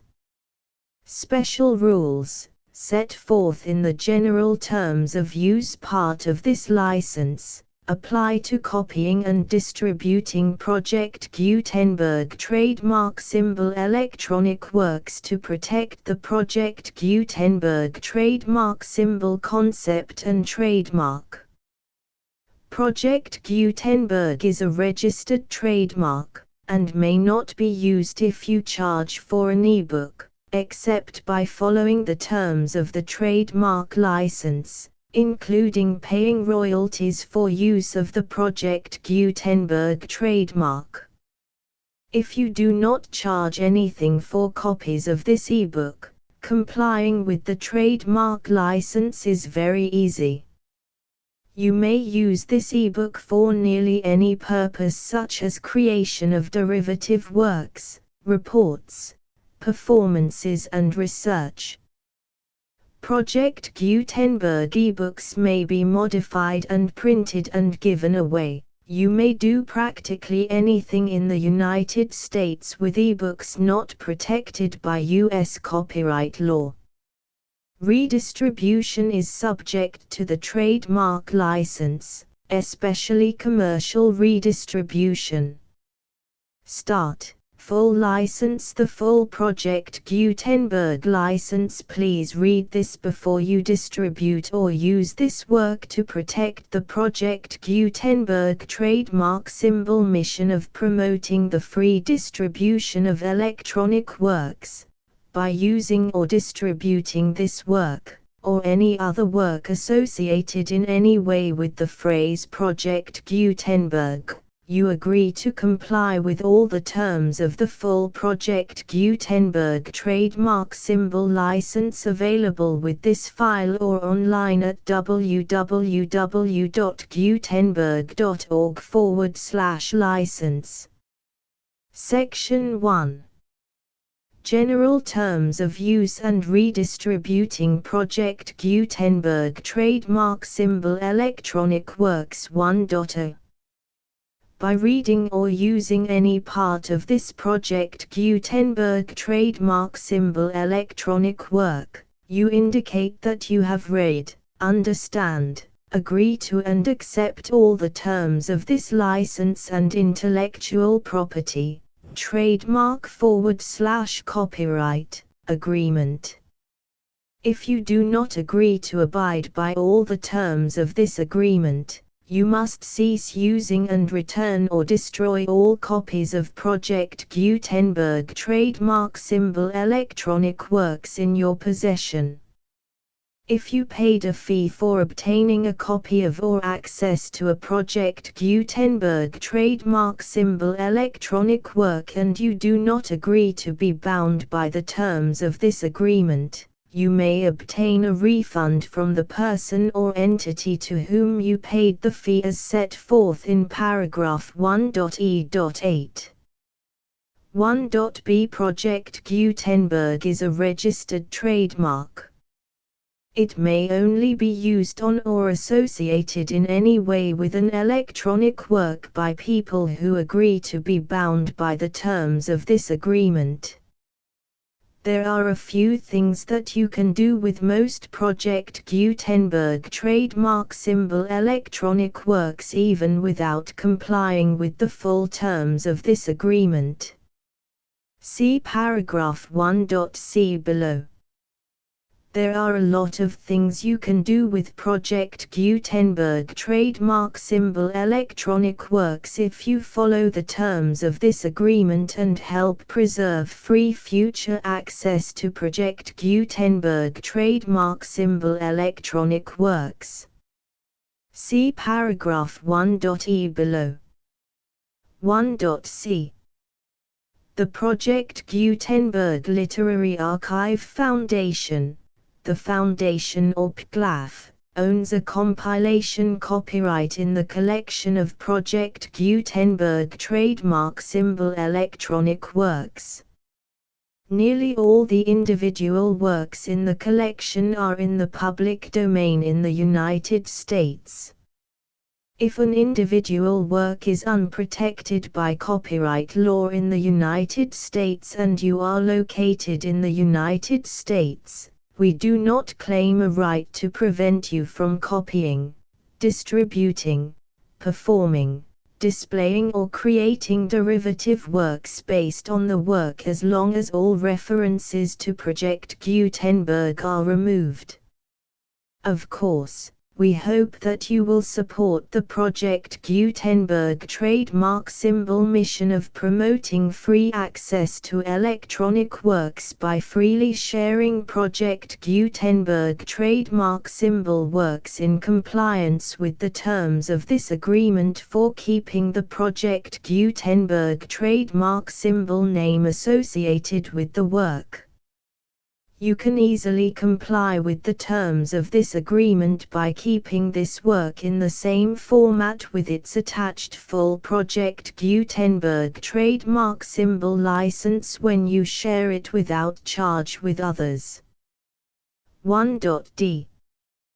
The copyright laws of the place where you are located also govern what you can do with this work. Copyright laws in most countries are in a constant state of change. If you are outside the United States, check the laws of your country in addition to the terms of this agreement before downloading, copying, displaying, performing, distributing or creating derivative works based on this work or any other Project Gutenberg trademark symbol work. The Foundation makes no representations concerning the copyright status of any work in any country other than the United States. 1.e. Unless you have removed all references to Project Gutenberg, 1.e.1. The following sentence, with active links to, or other immediate access to, the full Project Gutenberg trademark symbol license must appear prominently whenever any copy of a Project Gutenberg trademark symbol work, any work on which the phrase Project Gutenberg appears, or with which the phrase Project Gutenberg is associated, is accessed, displayed, performed, viewed, copied or distributed. This ebook is for the use of anyone anywhere in the United States and most other parts of the world at no cost and with almost no restrictions whatsoever. You may copy it, give it away or reuse it under the terms of the Project Gutenberg license included with this ebook or online at www.gutenberg.org. If you are not located in the United States, you will have to check the laws of the country where you are located before using this ebook. 1.e.2. If an individual Project Gutenberg trademark symbol electronic work is derived from texts not protected by U.S. copyright law, does not contain a notice indicating that it is posted with permission of the copyright holder, the work can be copied and distributed to anyone in the United States without paying any fees or charges. If you are redistributing or providing access to a work with the phrase Project Gutenberg associated with or appearing on the work, you must comply either with the requirements of paragraphs 1.e.1 through 1.e.7 or obtain permission for the use of the work and the Project Gutenberg trademark symbol trademark as set forth in paragraphs 1.e.8 or 1.e.9. 1.e.3. If an individual Project Gutenberg trademark symbol electronic work is posted with the permission of the copyright holder, your use and distribution must comply with both paragraphs 1.e.1 through 1.e.7 and any additional terms imposed by the copyright holder. Additional terms will be linked to the Project Gutenberg trademark symbol license for all works posted with the permission of the copyright holder found at the beginning of this work. 1.e.4. Do not unlink or detach or remove the full Project Gutenberg trademark symbol license terms from this work, or any files containing a part of this work or any other work associated with Project Gutenberg trademark symbol. 1.e.5. Do not copy, display, perform, distribute or redistribute this electronic work, or any part of this electronic work, without prominently displaying the sentence set forth in paragraph 1.e.1 with active links or immediate access to the full terms of the Project Gutenberg trademark symbol license. 1.e.6. You may convert to and distribute this work in any binary, compressed, marked up, non-proprietary or proprietary form, including any word processing or hypertext form.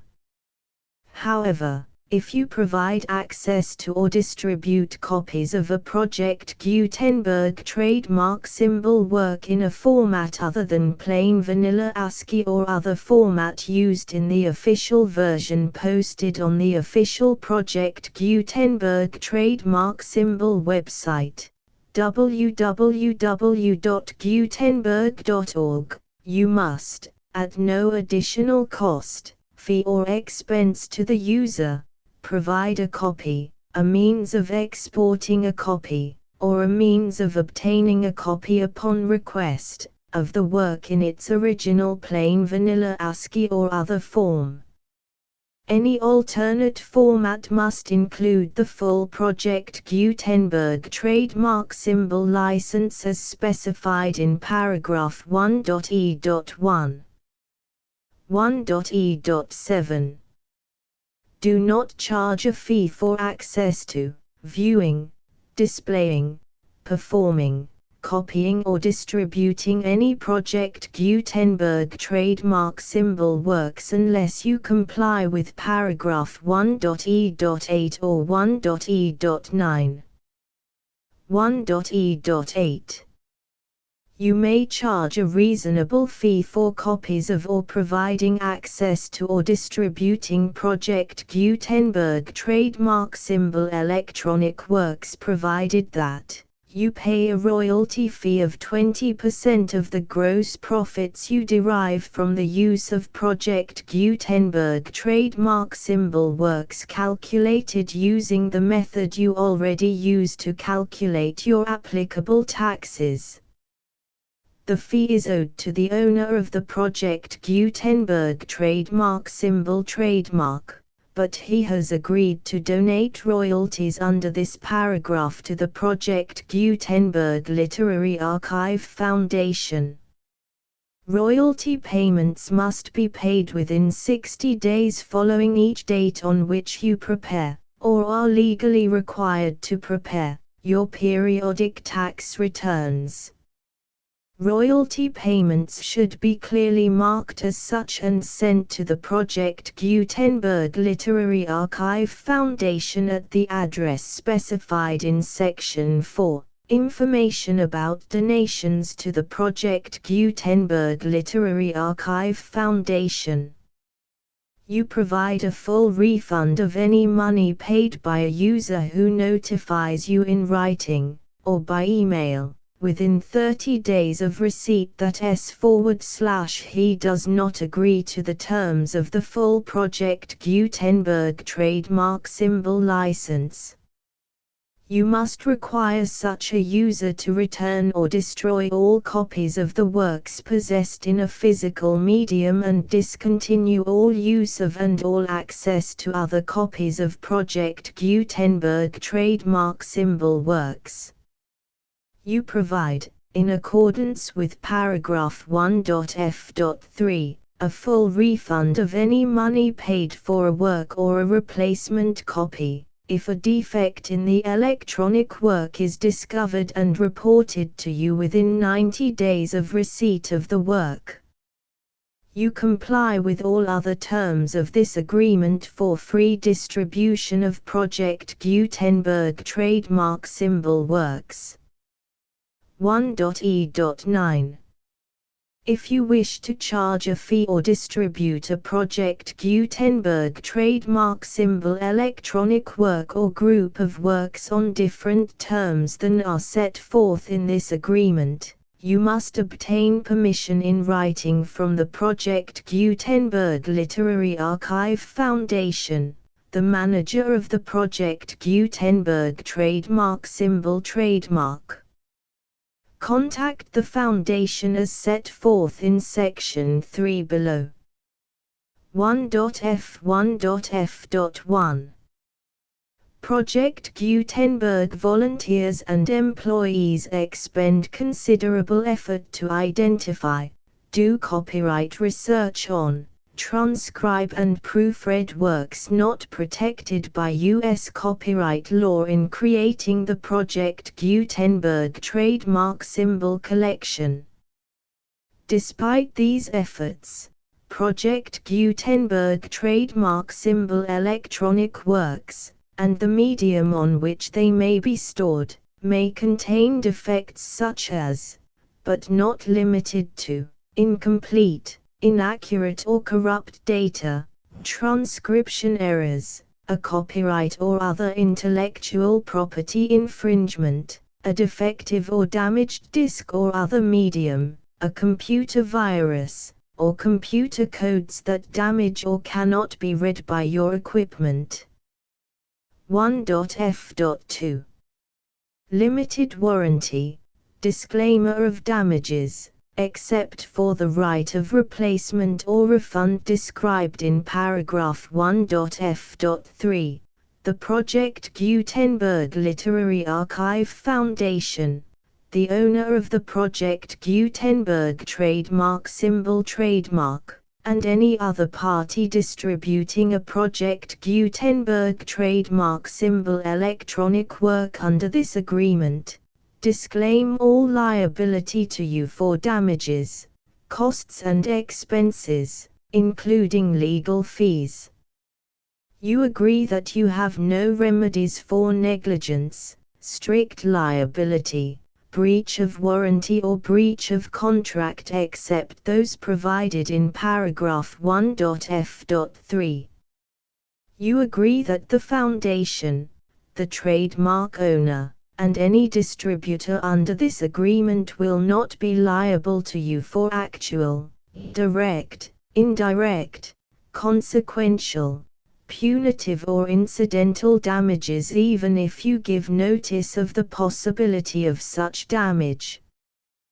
1.f.3 Limited right of replacement or refund. If you discover a defect in this electronic work within 90 days of receiving it, you can receive a refund of the money, if any, you paid for it by sending a written explanation to the person you received the work from. If you received the work on a physical medium, you must return the medium with your written explanation. The person or entity that provided you with the defective work may elect to provide a replacement copy in lieu of a refund.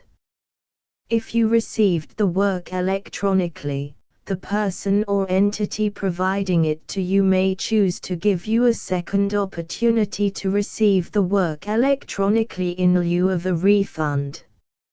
If the second copy is also defective, you may demand a refund in writing without further opportunities to fix the problem. 1.f.4 Except for the limited right of replacement or refund set forth in paragraph 1.f.3, this work is provided to you as is, with no other warranties of any kind, express or implied, including but not limited to warranties of merchantability or fitness for any purpose. 1.f.5 Some states do not allow disclaimers of certain implied warranties or the exclusion or limitation of certain types of damages. If any disclaimer or limitation set forth in this agreement violates the law of the state applicable to this agreement, the agreement shall be interpreted to make the maximum disclaimer or limitation permitted by the applicable state law. The invalidity or unenforceability of any provision of this agreement shall not void the remaining provisions. 1.f.6 Indemnity. You agree to indemnify and hold the foundation, the trademark owner, any agent or employee of the foundation, anyone providing copies of Project Gutenberg trademark symbol electronic works in accordance with this agreement, and any volunteers associated with the production, promotion and distribution of Project Gutenberg trademark symbol electronic works, harmless from all liability, costs and expenses, including legal fees, that arise directly or indirectly from any of the following which you do or cause to occur. A. Distribution of this or any Project Gutenberg trademark symbol work. B. Alteration, modification, or additions or deletions to any Project Gutenberg trademark symbol work, and C. Any defect you cause. Section 2. Information about the mission of Project Gutenberg trademark symbol. Project Gutenberg trademark symbol is synonymous with the free distribution of electronic works in formats readable by the widest variety of computers, including obsolete, old, middle-aged and new computers. It exists because of the efforts of hundreds of volunteers and donations from people in all walks of life. Volunteers and financial support to provide volunteers with the assistance they need are critical to reaching Project Gutenberg trademark symbol's goals and ensuring that the Project Gutenberg trademark symbol collection will remain freely available for generations to come. In 2001, the Project Gutenberg Literary Archive Foundation was created to provide a secure and permanent future for Project Gutenberg trademark symbol and future generations. To learn more about the Project Gutenberg Literary Archive Foundation and how your efforts and donations can help, see sections 3 and 4 and the Foundation information page at www.gutenberg.org. Section 3. Information about the Project Gutenberg Literary Archive Foundation. The Project Gutenberg Literary Archive Foundation is a non-profit 501(c)(3) educational corporation organized under the laws of the state of Mississippi and granted tax-exempt status by the Internal Revenue Service. The Foundation's IN or Federal Tax Identification Number is 64-6221541. Contributions to the Project Gutenberg Literary Archive Foundation are tax-deductible to the full extent permitted by U.S. federal laws and your state's laws. The Foundation's business office is located at 809 North 1500 West, Salt Lake City, UT 84116, 801-596-1887. Email contact links and up-to-date contact information can be found at the Foundation's website and official page at www.gutenberg.org/contact section 4. Information about donations to the Project Gutenberg Literary Archive Foundation. Project Gutenberg trademark symbol depends upon and cannot survive without widespread public support and donations to carry out its mission of increasing the number of public domain and licensed works that can be freely distributed in machine-readable form, accessible by the widest array of equipment including outdated equipment. Many small donations, $1 to $5,000, are particularly important to maintaining tax-exempt status with the IRS. The Foundation is committed to complying with the laws regulating charities and charitable donations in all 50 states of the United States. Compliance requirements are not uniform and it takes a considerable effort, much paperwork and many fees to meet and keep up with these requirements. We do not solicit donations in locations where we have not received written confirmation of compliance. To send donations or determine the status of compliance for any particular state, visit www.gutenberg.org/donate. While we cannot and do not solicit contributions from states where we have not met the solicitation requirements, we know of no prohibition against accepting unsolicited donations from donors in such states who approach us with offers to donate.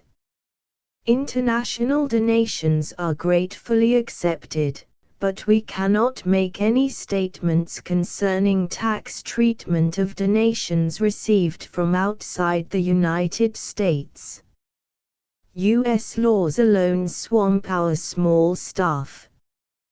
Please check the Project Gutenberg web pages for current donation methods and addresses. Donations are accepted in a number of other ways, including checks, online payments and credit card donations. To donate, please visit www.gutenberg.org/donate. Section 5. General information about Project Gutenberg trademark symbol electronic works. Professor Michael S. Hart was the originator of the Project Gutenberg trademark symbol concept of a library of electronic works that could be freely shared with anyone.